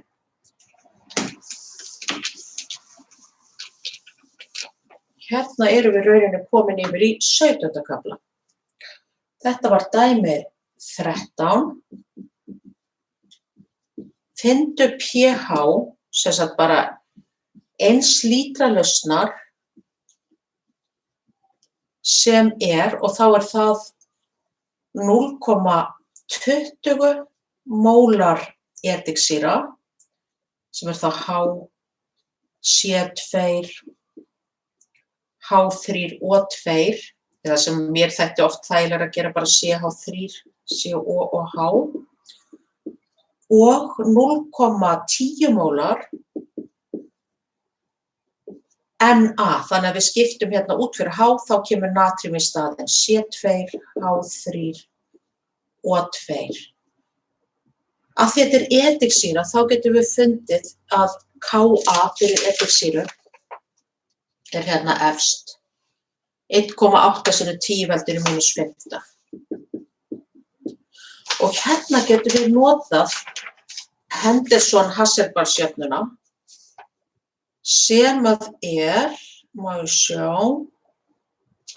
að pH sama sem hérna, í rauninni þetta mínus logaritminn af sýrufastanum pluss logaritminn af basa deilt með sýru. Á jöfnublaðinu þetta sem sagt pH sama sem pKa pluss logaritminn af og þá það basi deilt með sýra og þetta hérna basin, þetta alltaf hérna, við tökum þetta burtu, þetta bara einhver óvirk meðjón og eftir stendur C2H3O2 mínus sem þá 0,10 mólar og svo þetta hérna alltaf sýra sem getur gefið frá sér H. Þetta sama þá mínus logaritminn af hérna jafnvægisfastanum pluss logaritminn af og hérna það þá 0,10 fyrir ofanstrik og 0,20 fyrir neðanstrik. Þannig að það skiptir hérna máli að snúa þessu rétt. Þetta gefur okkur að þetta séu 4,44. Það ágætt á prófum sem sagt að skrifa undir þá ef maður skildi gera klaufavitleysu sem að hérna mjög eðlilegt að gera, þá getur maður sem sagt kannski fengið fleiri stig á því að seinna maður fékk rétt út. Og þá þetta hérna mínus 0,30. Til að sjá að oft þetta náttúrulega bara einhverjar innsláttarvillur og það líka mjög mikilvægt að sýna útreikninga í staðinn fyrir sem sagt að reikna þetta bara út, setja lausnina og hún vitlaus og það skiptir líka sérstaklega miklu máli því að þetta heimapróf að útreikningarnir fylgi. Nú, bíddu við, þá dæmi, þetta var dæmi 13, svo kemur dæmi 14 og þá erum við hérna komin yfir í leysnimargfeldi. Já, það erum ennþá í kafla 17.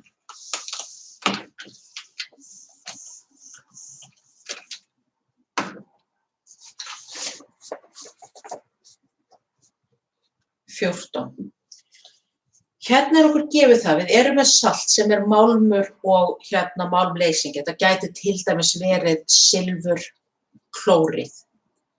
En okkur gefið það að leysni saltsins, þá erum við að tala mólarleysni,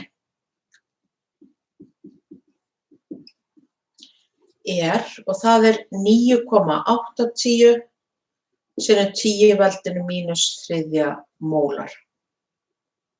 Og við eigum að finna leysnimargveldið, finna KSP. Í þessum dæmum þá erum við alltaf að skoða, við erum með eitthvað fast efni sem að klofna svo upp í katjón og anjón. Ef verið að segja okkur hver leysnin og svona klofnar það efnið upp, þá í rauninni verið að segja okkur að af þessu fasta efni þá eyðist eitthvað mínus x og það þessi leysni. Þannig við getum sagt að það sé alltaf sama x, 9,80 sinnum 10 veldur mínus 3 mólar. Að það það sem leysist þá upp og það gefur okkur, þetta alltaf plus x, það gefur okkur að við erum að fá plus 9,80 sinnum 10 veldur mínus 3 mólar af katjóninni og sama af anjóninni, af því að við erum bara með 1 á móti 1. Og þá erum við með það að KSP sama sem styrkurinn af M plus sinnum x mínus, sem þá sama og 9,80 sinnum 10 veldinu mínus 3 í öðru veldi. Og þetta gefur, sjá, 9,60 sinnum 10 veldinu mínus 15. Og þetta sem sagt jafnvægisfasti, þannig að það engin eining á þessu heldur. Þetta var með leysni margfeldi. Síðan erum við komin yfir í títrunardæmi, þar sem að við erum með að reikna pH lausnar, þar sem að við erum með bensósýru sem títruð með natriumhydroxíð. Men þá erum við komin að títrunardæmum.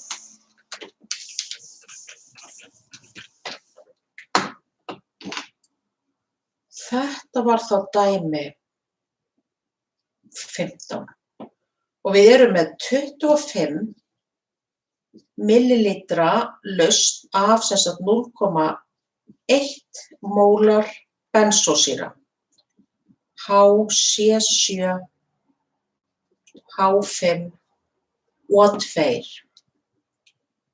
Og okkur gefið að jafnvægisfastin eða sýrufastin 6,3 sinnum 10 veldinu mínus og þetta sjá 15.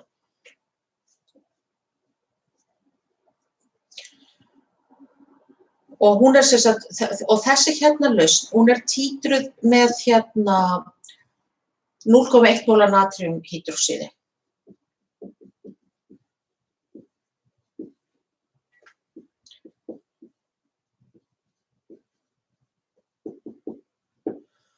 Og þá það náttúrulega þannig að þið eruð með búrettu sem að í þá þessi natriumhydroxíðlausn og svo eru þau með þessa sýrulausn.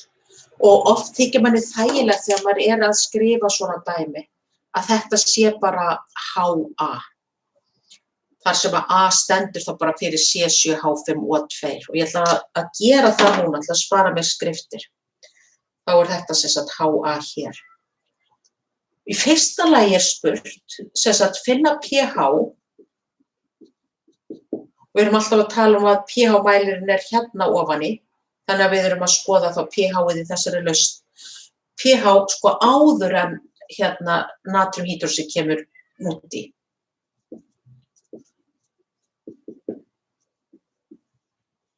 Kemur út í lausn sem þá bara sem sagt þegar það 0 millilítrar. Þetta þessi fyrsti punktur í þessari títrunar, þegar maður hugsa títrunarferil og vitum að við erum með pH hér og millilítra úr búrettu hér, að þá erum við með títrunarkúrfu sem lítur einhvern veginn svona út og núna verið sem sagt að spyrja hvert pH í þessum punkti áður en nokkuð komið úr búrettunni. Og þá erum við bara með venjulegt dæmi þar sem við erum með að þá bara þetta jafnvægi í gangi að HA alltaf að klofna upp í H plus A mínus. Og við byrjum með, þá getum við bara tekið styrkinn hér, 0,100 mólar af HA og svo það bara mínus 6 plus x, plus x. Þetta var sem sagt upphaf, breyting, jafnvægi.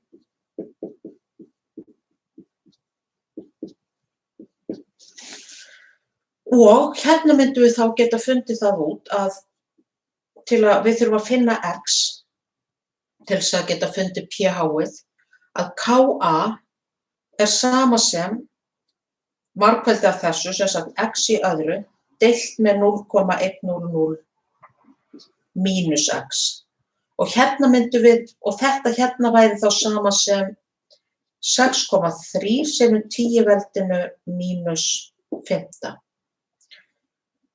Og við höfum náttúrulega áhuga að finna x, og kannski áhugavert núna að nota þessa jöfnu sem er komin inn á jöfnublaðið að geta fundið út hérna H+, ef við getum auðvitað alltaf gert líka nálgunina, er sama sem kvadratrótin af Ka-gildinu í öðru plus 4 sinnum styrkurinn af sýrunni sinnum Ka. Þetta hérna er kvadratrót mínus Ka deilt með 2. Ég er sem sagt núna sjálf að nota þessa í fyrsta skipti. Hérna erum við þá með er sama sem, og þá er það kvadratrótin af 6,3 sinnum 10 veldur mínus 5 í öðru veldi plus 4 sinnum 0,100 sinnum Ka, 6,3 sinnum 10 veldinu mínus 5. Þetta er sem sagt kvadratrótin og svo mínus 6,3 sinnum 10 veldinu mínus 5. Deilt með 2. Og nú reynir á að setja þetta rétt inn. Þannig að þá er það hérna kvadratrót sinnum svíi 6,3 mínus 5 í öðru plus 4 sinnum, 1 sinnum 6,3 í veldinu mínus 5, þá er sem sagt kvadratrótin komin.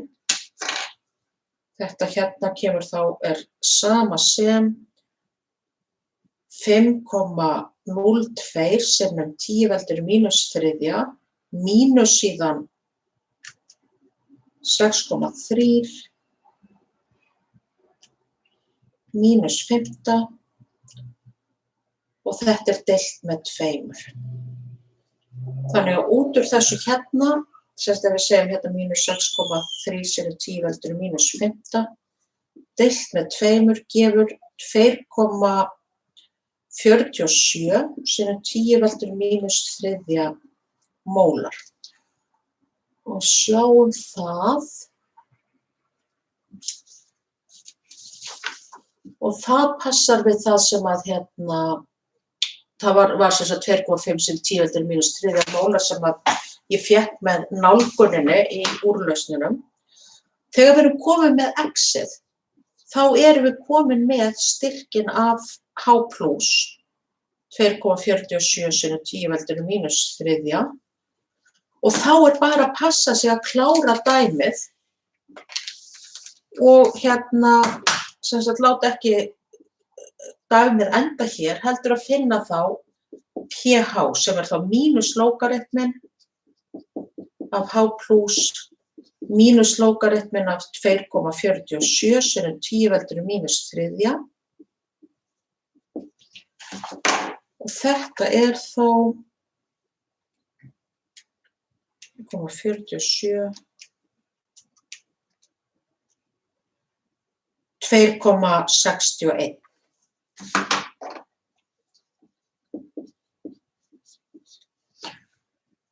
Hérna, já, og hérna því að hérna við erum með 2 marktakastafi alltaf í þessum hérna jafnvægisföstum, þá er faktist hérna bara 2 marktakastafir í þessari útkomu, þannig að það eru 2,5 Þó ég hafi haldið þetta með 3, en síðan þá alltaf einum fleiri marktækur stafur eða sem sagt veldisvísirinn gefur þá auka staf.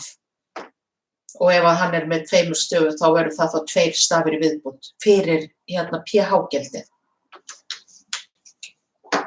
Þetta var þá fyrri liðurinn, áður en búið að setja út í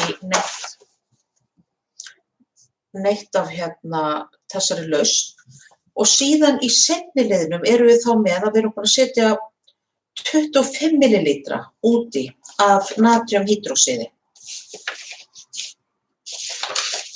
Og það þá, þarna myndi maður sem sagt ekki koma þessu svo glatt fyrir á blaðinu hjá ykkur, en hérna myndi maður þá í B, þá erum við komin með 25 millilítra af 0,1 mól af natríumhýdróxíði.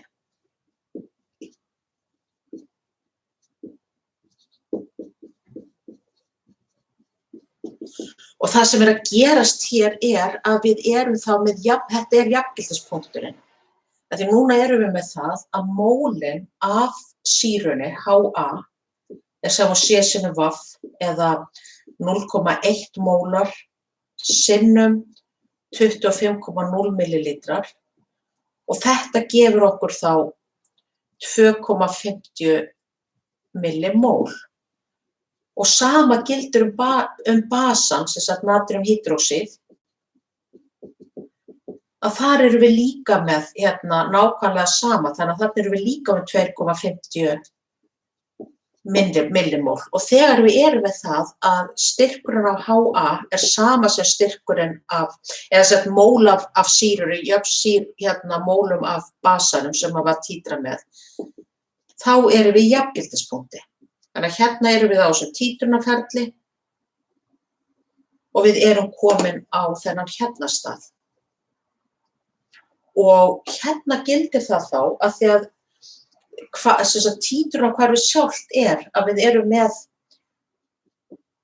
að sýra plús basi OH mínus, að þetta bara óvirk meðjón natríum, myndar A mínus plús H2O, að ef við erum með 2,50 millimól hér og 2,50 millimól hér og síðan 0 og ekki neitt og síðan farfast þetta hvert á móti öðru, þannig að það mínus 2,50, mínus 2,50 en verður það plús 2,50. Þá erum við með ekkert af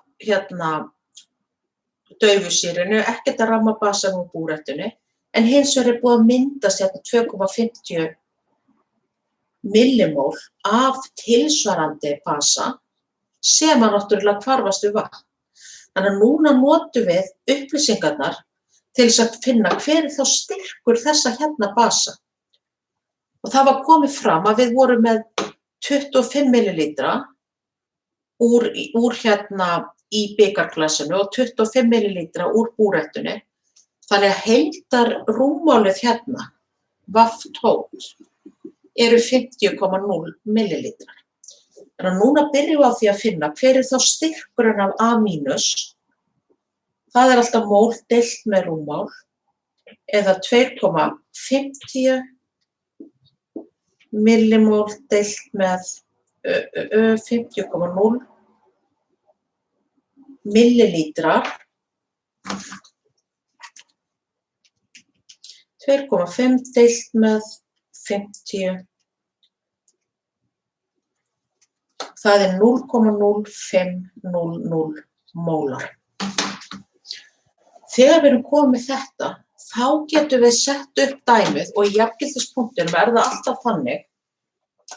Ég ætla bara að fá að taka þetta út. Í jafngildispunktinum það þá þannig að við erum að skoða basáhvarfið, sem sagt A mínus og A mínus sem sagt C7, H5 og 2 mínus plús vatn gefur sýruna plús OH mínus og hérna þarf líka að passa að hérna við erum ekki lengur með Ka heldur Kb. En það er alltaf 1,0 sem 10 veldur í mínus 14, sem sagt hérna klofnunarfasti vatns, deilt með sýrufastanum, 6,3 sem 10 veldur í mínus 15.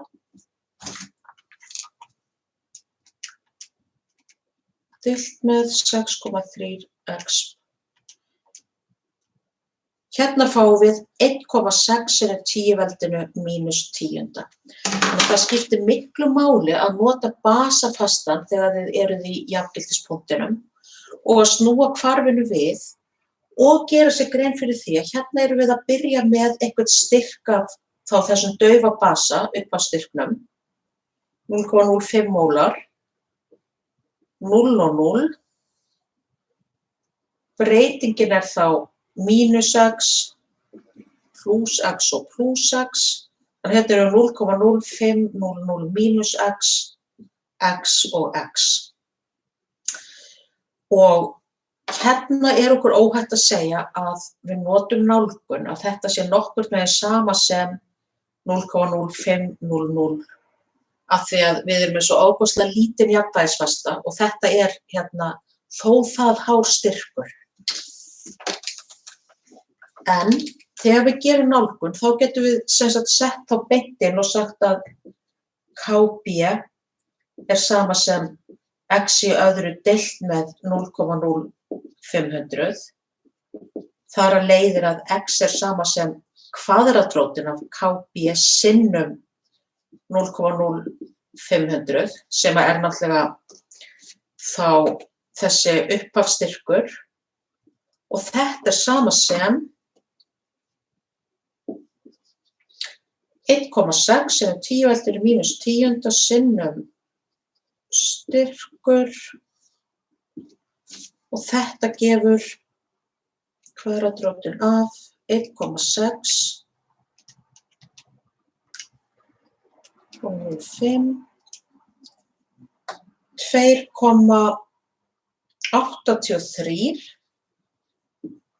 sem 10 veldur í mínus 7 mólar og vissulega er þetta hérna þessir 3 marktæku stafir er sem sagt í rauninni má ég bara vera með 2 hérna út af þessum jafnvægisfasta og hérna erum við þá komin með styrkin af OH mínus.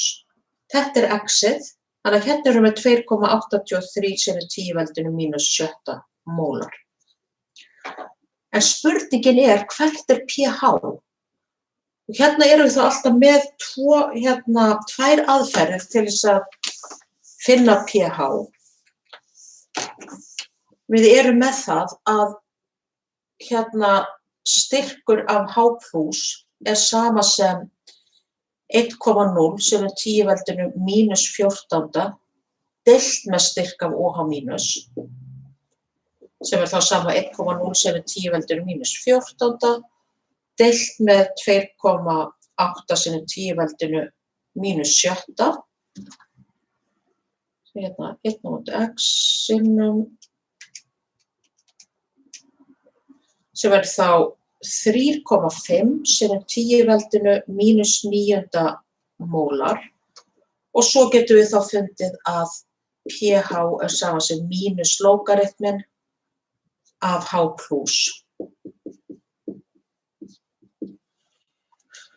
Það er þá mínus lógaritminn af 3,5 8,46 væri hérna pH og hinn möguleikinn er að að finna strax pOH sem er þá mínus lógaritminn af OH mínus sem er mínus lógaritminn af 2,8 sinnum 10 veldur mínus 7 mínus lógaritminn af 2,8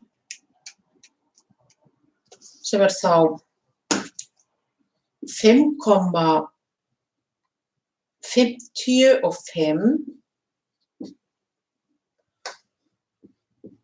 Og síðan þá pH er sama sem 14,00 mínus pOH.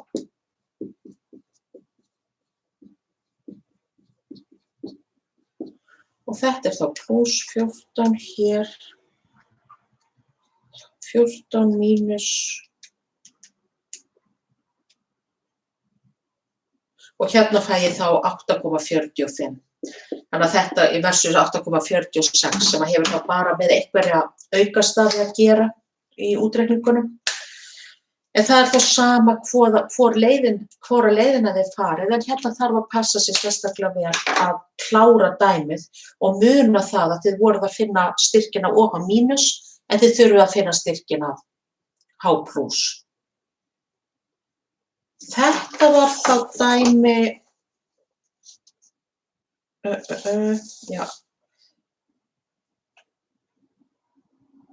dæmi 15. Þetta aldrei slangt próf.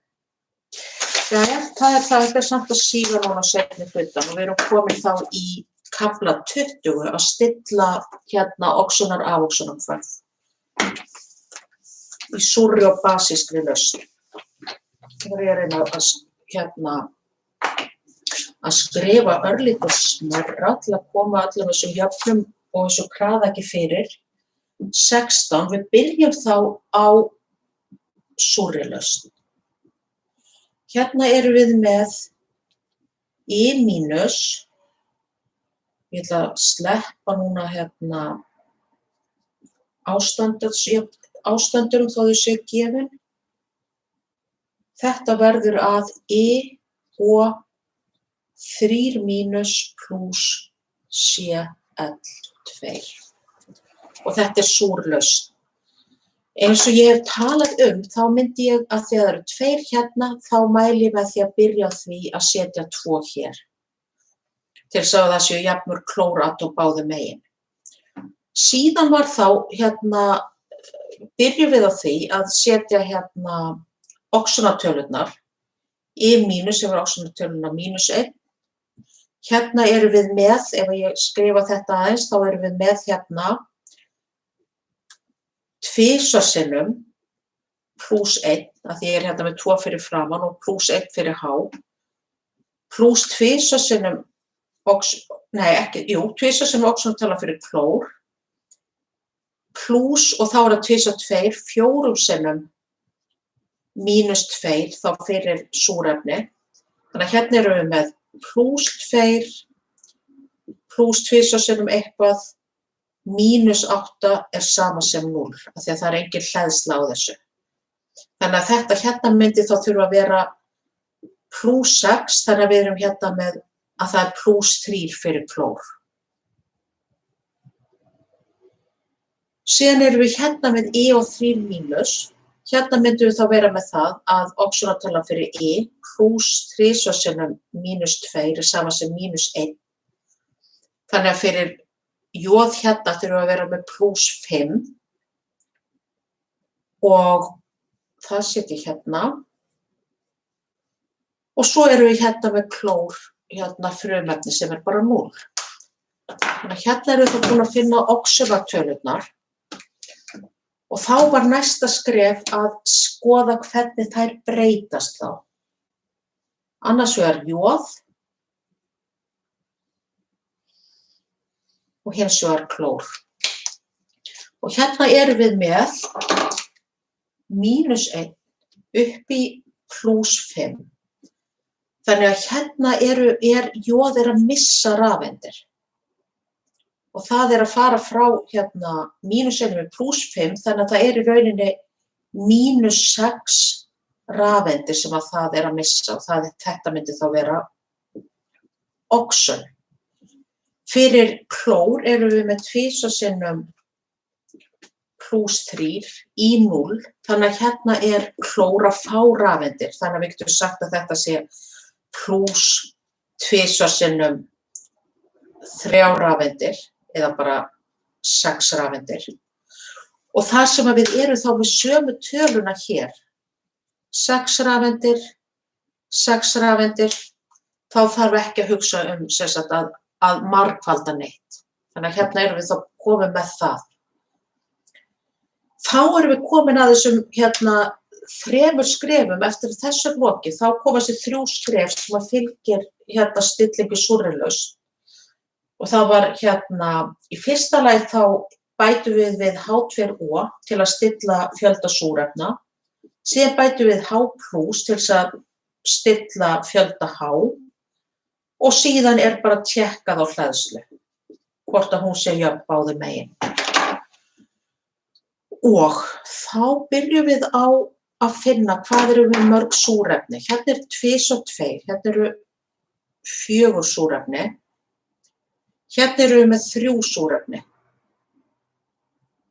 Þannig að við þurfum í rauninni bara 1 súrefni í viðbót til þess að vera með 4 súrefni báðum megin. Og þá bætum við 1 H2O og þá erum við komið 4 súrefni hérna báðum megin. Síðan var það þá spurning vetni. Hérna erum við með 2H. Hérna erum við líka með 2H. Þannig að það á ekki að þurfa að bæta neinu vetni við ef að þetta rétt stillt. Og þá í rauninni það eina sem eftir að athuga með hleðsluna, báðum megin. Hérna ég með 1 mínus, af því það engin hleðsla hér.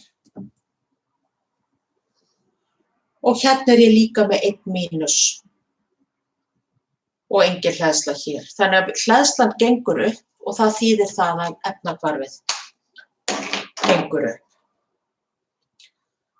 Þá það seinna dæmið sem þá í basískri lausn.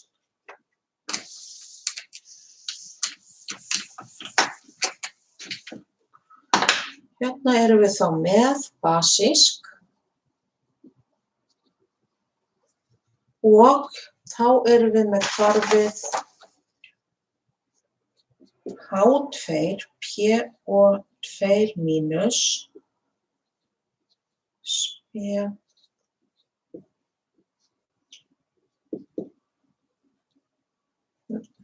Nei, hérna það bara H, P og 3, 2 mínus, plus S, B. Og hérna erum við þá að tala annars vegar fósfor, við erum með 1 á móti 1 hér og hins vegar erum við að tala SB sem antimóni sem þá 1 á móti 1. Þannig að við þurfum ekki að margfalda neitt, heldur byrja bara strax á að finna oxunatölurnar. Hérna myndum við vera með 2 sinnum plus 1 plus eitthvað plus 2 sinnum mínus 2 gefur okkur mínus 1. Þannig að þetta plus 2 plus fósfor mínus 4 sama sem 1. Þannig að fósfor verður hérna að vera plus 2. Má sjá, ég eitthvað? Nei, það náttúrulega bara plus 1 af því það mínus 1 hérna. Þannig að hérna þá plus 1. Hérna erum við með 2 sinnum mínus 2, útkoman mínus 1. Þannig að hérna myndum við vera með plus 3. Hérna erum við svo með plus 1, plus eitthvað, mínus 6 sama sem mínus 2. Þannig að hérna myndum við vera með plus 4, það ekki? Og sjá, plus 3. Sjá, plus 1. Þetta þarf að vera plus 4, já, plus 3 hérna. Eins gott að maður tékki nú samt alltaf á svörunum og svo hérna 0. Þannig að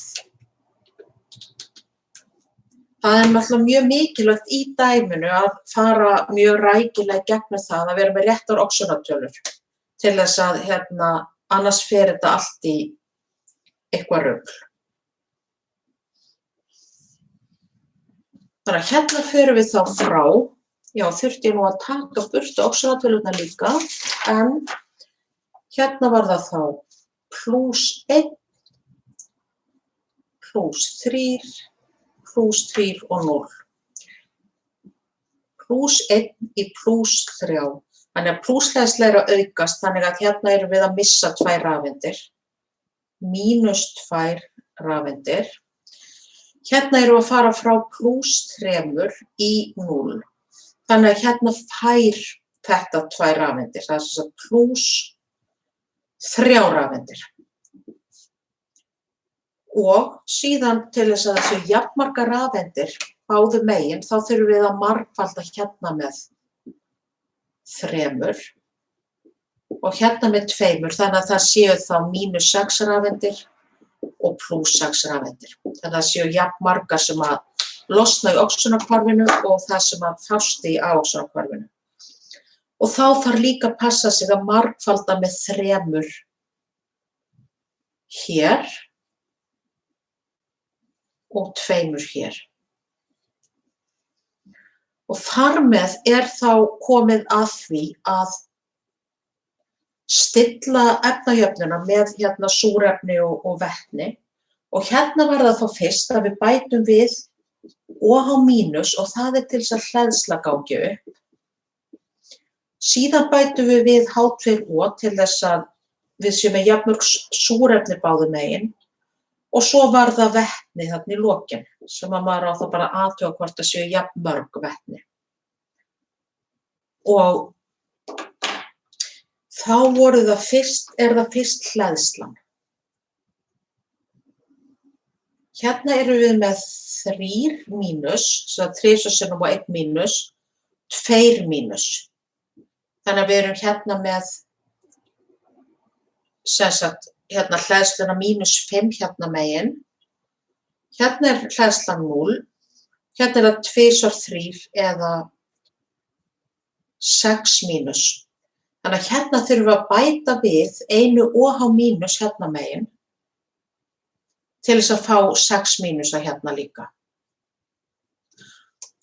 Það er þá, sjáum hérna, OH- plus. Síðan myndum við bæta við hérna súrefnisatómum með því að bæta við H2O. Hérna eru þá 1 súrefni og 2 og 3 eru 6, þannig að þetta er hérna súrefni plus 2 og 3, 6 súrefni plus 2 og 2 plus 4 súrefni, þannig að það eru alls 11 súrefni hérna megin. Hérna megin hins vegar erum við með 3 og 3, við erum hérna með 9 súrefni. Og það þýðir það, hérna erum við með 11, hérna erum við með 9, þannig að við þurfum að bæta við 2 súrefnum hérna megin til þess að vera með jafnmörg O. Og það er þá 2H2O. Og svo er spurningin hvort að hérna, það séu þá jafnmörg vetni báðum megin. Þannig að fá að gera það hérna bara fyrir ofan, taka burtu hérna hleðsluna og þá erum við hérna með 1 vetni, 2 og 3 plus 6 vetni. Hérna erum við með 3 vetni og hérna erum við með 4 vetni. Þannig að það eru 7 vetni hérna megin og 7 vetni hérna megin. Þannig að þetta hérna efnahvarf þá gengið upp. Ég held ég það sé komið bara næst síðasta dæmið. Dæmi 17. Hérna erum við með rafhlöðu þar sem að okkur er hérna, það er búið að teikna upp rafhlöðun og það er búið að teikna upp hérna sem sagt heildar oxonar-afoxonarhvarfið. Við eigum að sýna í hvaða átt rafeindirnar fara og í hvaða átt jónir fara þá í hérna saltbrúni. og finna síðan íspennu rafhlöðunar. Þetta dæmi 17. Hérna erum við með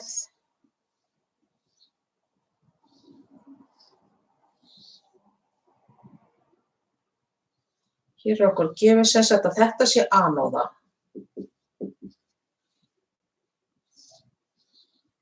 Hérna katóða. Hér náttúrulega bara þessi mælir hérna á milli og hérna erum við með þessar lausnir og okkur gefið og síðan kemur náttúrulega saltbrúin hér. Svona.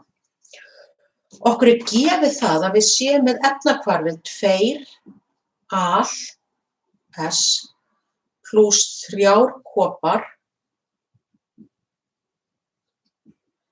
verður 2 ál 3 pluss 3 kopar S. Og svo hérna sagt sem sagt hérna spurt hver eru efnin sem sagt í A, þá eigum við að segja hver eru efnin í hálfhlöðum, hver sýna straum rafeinda, straumstefnu jóna í saltbrúnni og það gert ráð fyrir að það sé kalíumklórið hérna, sem náttúrulega jónirnar K+ og Cl-. Það sem að maður getur séð hérna út frá þessu að ef við skoðum bara hvað að gerast, hvaða efni að oxast og afoxast, þá erum við hérna með oxunartöluna 0 og hérna oxunartöluna +3 og auðvitað sinnum 2. En það sem við sjáum hérna fyrst og fremst það að ál sem þá að fara frá, sem sagt hvert álatóm fer frá 0 og upp í +3, að ál að missa rafeindir, missir rafeindir. Og það þýðir það að þetta oxun og anóða, það þýðir alltaf að það oxunarhvarfið. Þannig að ál þá hérna megin. Hins vegar þegar við skoðum kopar, þá erum við að fara hérna frá +2 og síðan upp á stillingun erum við með 3 og förum í 0 og það sem skiptir þá máli fyrir kopar að við erum að fara frá fyrir hvert koparatóm +2 í 0 sem að þýðir það að kopar fær rafeindir og það afoxun. Og afoxunin alltaf við katóðu. Þannig að hérna erum við með afoxun og þetta hérna væri þá kopar. Það hafa það líka með grænu.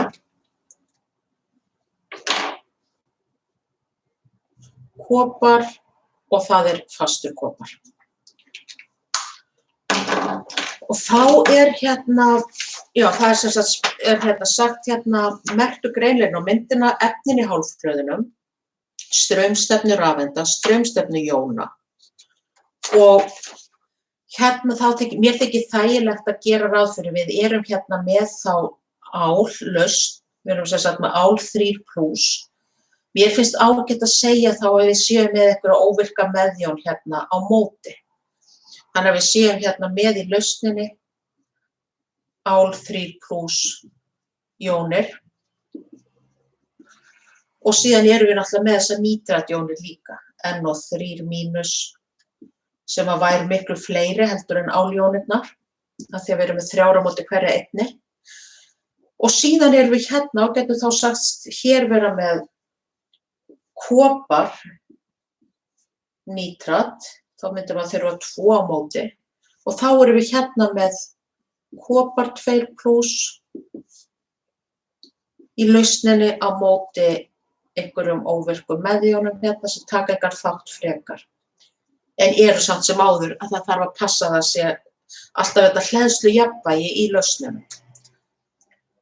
Og það sem gerist að að við erum að missa rafeindir, álið að missa rafeindirnar og rafeindirnar fara alltaf frá efninu sem að oxast til efnisins sem að afoxast.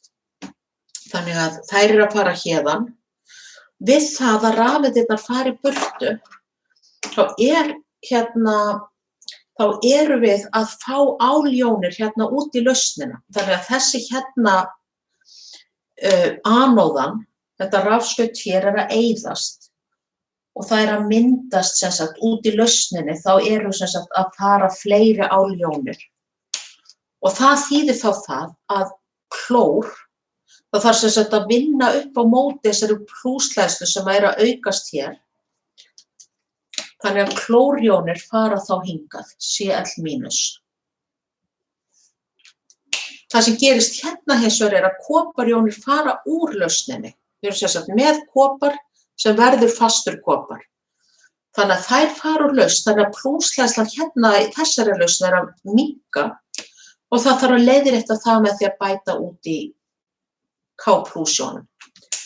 Þannig að erum við þá búin að svara efnin í hálfhlöðum, straumstefna rafeinda, straumstefna jónanna í saltbrúnni. Svo var seinna dæmið, B, að finna ritaðu hálfhvörfin fyrir katóðu og anóðu. Og hálfhvörfin myndum við alltaf geta fundið á,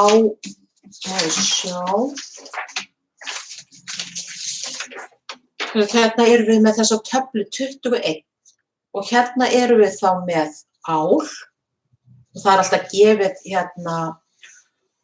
afoxunarhvarfið, en ál að oxast, þannig að maður myndi bara snúa því við. Og síðan erum við fyrir kopar, afoxunar hér. Þannig að megin hálfhvarfið að fast ál missir 3 rafeindir, verður ál 3+ plús 3 rafeindir. Og fyrir kopar, þá myndum við vera með afoxunarhvarfið að koparjónir plús 2 rafeindir verða fastur kopar. Þannig að þetta eru þá þessi 2 hálfhvörf sem að ef við myndum leggja því saman og margfaldar með þessu stuðlu sem þarf fyrir rafeindirnar, þá fáum við þetta heildarhvarf. Og að lokum spurt, hver íspenna rafhlöðunnar þegar við erum tengjum þessi kerfi saman og lesum af mælinum. Þá spurning, hver þá íspennan? Og hún þá fundin út frá þessum gildum í töflunni, þar sem við finnum hver staðal afoxunarspenna annars vegar fyrir ál og hins vegar fyrir kopar. Og ef ég fæ núna að stroka út þessa mynd og tökum þá þetta sem okkur gefið í töflu 21, þá finnum við þessi 2 hvörf sem að eiga í hlut, ál, það þá alltaf gefin afoxunarhvörfin. Ál plús 3 rafeindir gefa okkur fast ál, E0, og þetta þá íspennan hér, eða afoxunarspenna, sama sem, og það mínus 1,66 volt. Fyrir kopar, sem þá fyrir ofan þessa viðmiðunarhvarfið, þá erum við með að kopar 2+ plús 2 rafeindir gefa fastan kopar og hér afoxunarspennan plús 0,337 volt. Við setjum þetta sem inn í jöfnuna sem gefin á dæmablaðinu og hún skrifuð svona að E0 cell, sem þá rafhlaða, sama og E0 ret, af því að avoxun reduction sama og avoxun. Þannig það ágætt að kannast við þetta, að þetta þá ret fyrir katóðuna, það sem sagt efnið sem að afóksast, mínus E0 fyrir anóðu. Og hérna myndum við síðan taka gildin, þetta þetta katóðan, það alltaf hærra gildið á talnalínu, 0,337 mínus 1,66. Og þetta gefur okkur, sjá, 1,997. 1,997 volt væri það sem að væri lesið af þessari rafhlöðu. Það þarf að sem sagt að hafa það í huga hér að við erum bara með 2 marktækastafi eða fyrir aftankommu. Þannig í rauninni þetta bara 2,00 upp á að vera með réttan fjölda marktækastafa. Plús 2,00 volt. Já, þá komið að síðasta dæminu sem að við vorum svo búin að fara yfir en það ágætt að hafa þetta bara sem hluta prófyfirferðinni líka. Það dæmi 18 og þarna erum við með, þetta svona kannski það sem við getum sagt að sé verklegt. Þarna erum við með títrunarferil sem ég ætla svo sem ekki að fara að teikna upp hérna.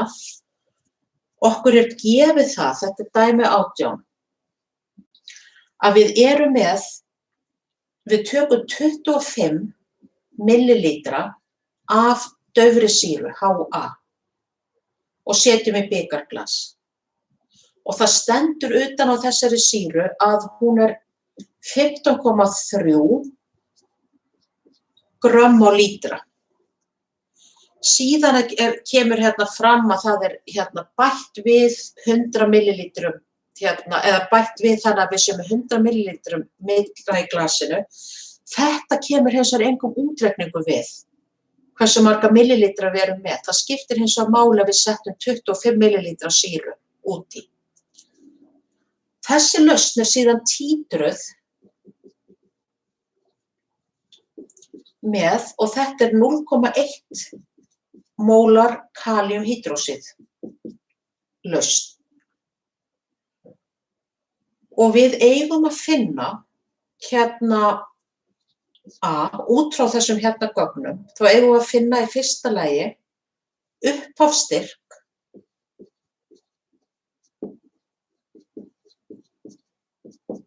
HA. Í öðru lagi eigum við að finna mólmassa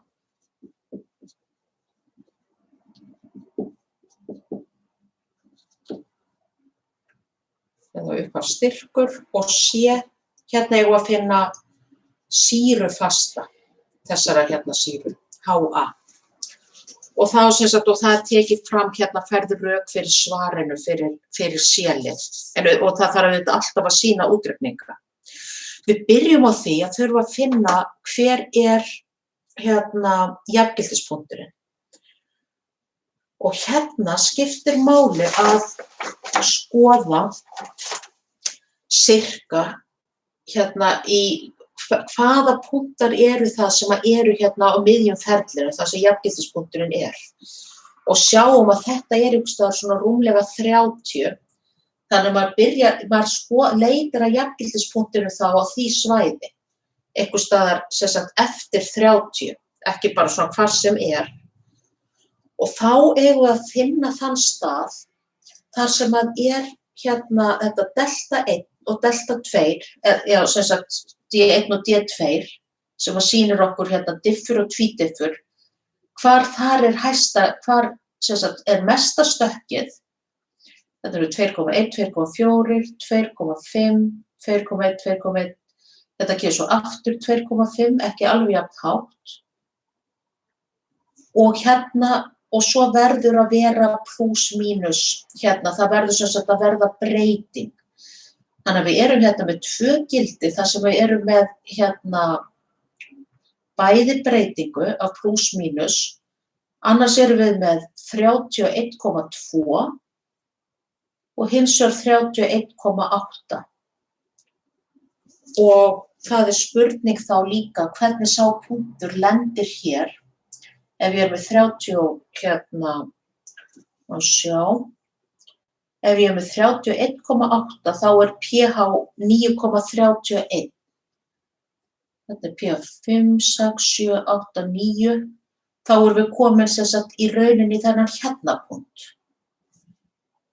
Ef ég með 31,2 þá pH 8,01 sem hér. Og það fer ekkert á milli máli að skoða línuna að þetta meira miðjugildi heldur en þetta hér. Af því að jafngildispunkturinn á miðri línunni. Þannig að ég held að við getum sagt alveg með góðri samvisku að jafngildispunkturinn í 30, má sjá hérna að það sé 31,20. Að rúmmálið í jafngildispunkti úr búrettunni þá sama sem 31,20 millilítrar. Og þá getur alltaf gengið út frá því að mólin af þetta á að vera kaliumhydróxíð sem koma þá úr búrettunni sama og mólin af sýrunni sem voru í bikarglasinu. Þau samt búin að hvarfast hvert við annað. Og þá getum við fundið að mól af KH sama sem styrkur sinnum rúmmál og við vorum þá með það að við erum með 0,1 mólar sinnum rúmmáli sem í rúmmálið í jafngildispunkti. Og þetta gefur þá 3,12 millimól. Og það það sama þegar við erum með jafnmörg millimól af sýru sem voru þá í glasinu það að við erum með 3,12 millimól af sýru. Svo þurfum við að finna styrkinn á sýrunni og þá það að við tókum 25 millilítra úr þessari flösku sem sýra var í og í þessum 25 millilítrum þessi 3,12 millimól. Þannig að styrkur HA, sem þá sama sem sagt bara og styrkur HA sama sem mól deilt með rúmmál eða 3,12 millimól deilt með 25 millilítrum og þetta gefur svo mikið sem 0,125 mólar. Hér. Síðan við þá í beðin að finna mólmassan. Hérna við komin með mól á lítra og hérna við með grömm á lítra. Og mólmassi, ef við tökum hérna að mólmassi alltaf sama sem massi á mól. Og það sama sem, og þá getum við tekið, í hverjum lítra með 15,3 grömm og ég með 0,125 mól, þar sem lítrarnir styttast þá bara út hver á móti öðrum. Og út úr þessu kemur 122 grömm á mól. Þannig að það þá mólmassi sýrunnar. Nú að lokum kemur það sem að líklega ekki kennt í bókinni en við notum í verklegu og það að finna þá sýrufastan fyrir sýruna út frá þessum hérna gögnum. Þá ætla ég að fá að stróka út þetta hérna.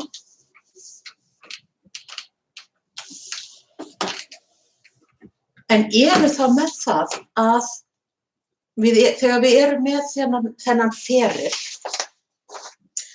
þá skiptir máli að í upphafi þá erum við bara með sýru.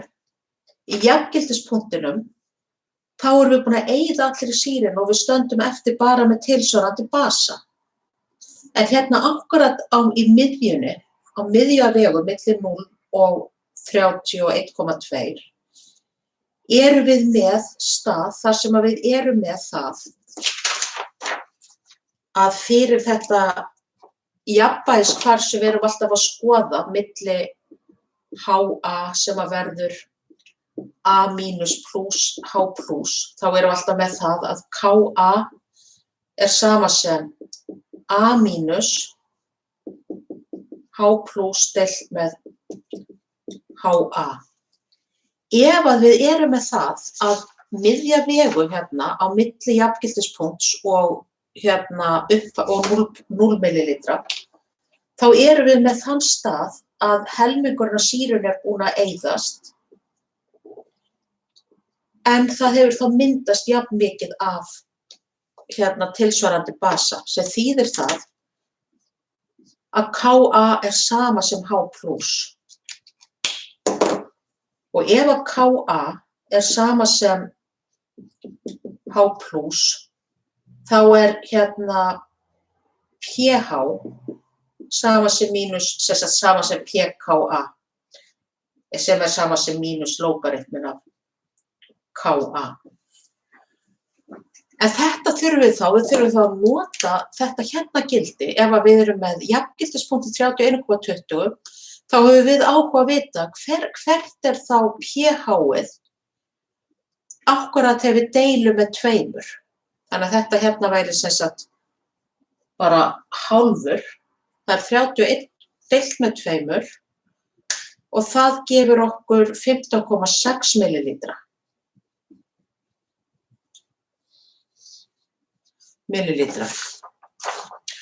Og fer maður svo í töfluna og finnur ok, erum við 14, er ég með 16 og svo erum við þá þar með 4,28 og 4,39 og maður getur í rauninni, ef ég er með, við erum að meta hvert pH-ið er, þá getum við sagt að við erum með í millilítrum fyrir 14 millilítra er pH sama sem 4,28, fyrir 16 millilítra er pH 4,39. Við höfum auðvitað áhuga á því að finna, ok, en ég er með 15,6 millilítra og hvert er pH-ið þá? Og það er svo sem bæði hægt að bara segja, ok, 5 og 6 er talsvert nær 16 en 14. Þannig að það væri hægt að segja að þetta væri kannski bara 4,35, væri ekkert fáránleg ágiskun. Og það er líka hægt að fara út í það að segja ok, að ef að munurinn á millilítrum eru 2 millilítrar, ef að munurinn á millilítrum eru 2 millilítrar og munur á pH eru 4,39 mínus 4,28.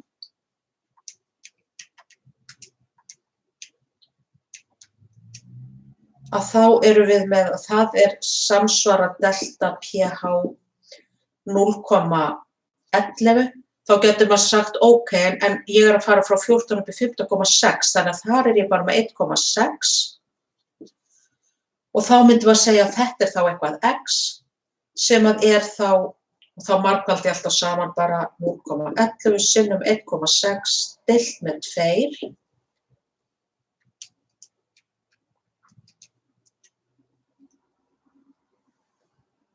Þess að 0,088 og ef ég bæti því þá við 4,28.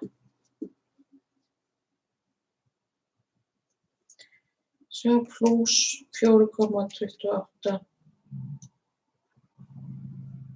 Það gefur mér 4,37. Þannig að við gætum sagt að þetta væri 4,37 út frá þessum hérna útreikningum. En það er allt í lagi að giska og gera bara svona, eins og maður segir, educated guess. Þannig að þá myndum við segja það að í 15,6 millilítrum er pH sama sem 4,37. Ka er sama sem 10 veldinu mínus.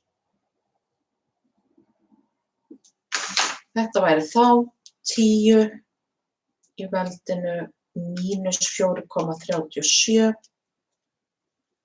sem væri þá 4,3 sinnum 10 veldinu mínus 15. Og hérna á einhverju öðru lausnablaði er við 4,5 sinnum 10 veldinu mínus 15 því miðað við 4,35.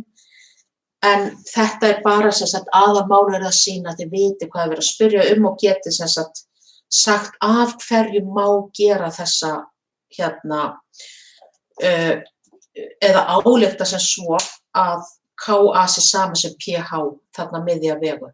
Það geta þá aðeins útskýrt það. Já, þá er þetta búið. Ég var svona að velta fyrir mér að því að ég með þá með hálfgert samviskubit að í einhverju dæmi þarna áður þar sem ég var að nota pH. Sjá.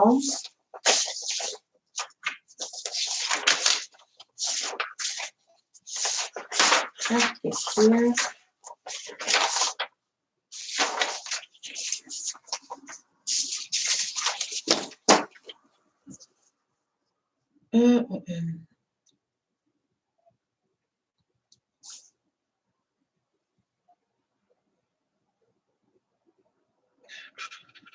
Já, það var þetta dæmi 9. Þar sem að hérna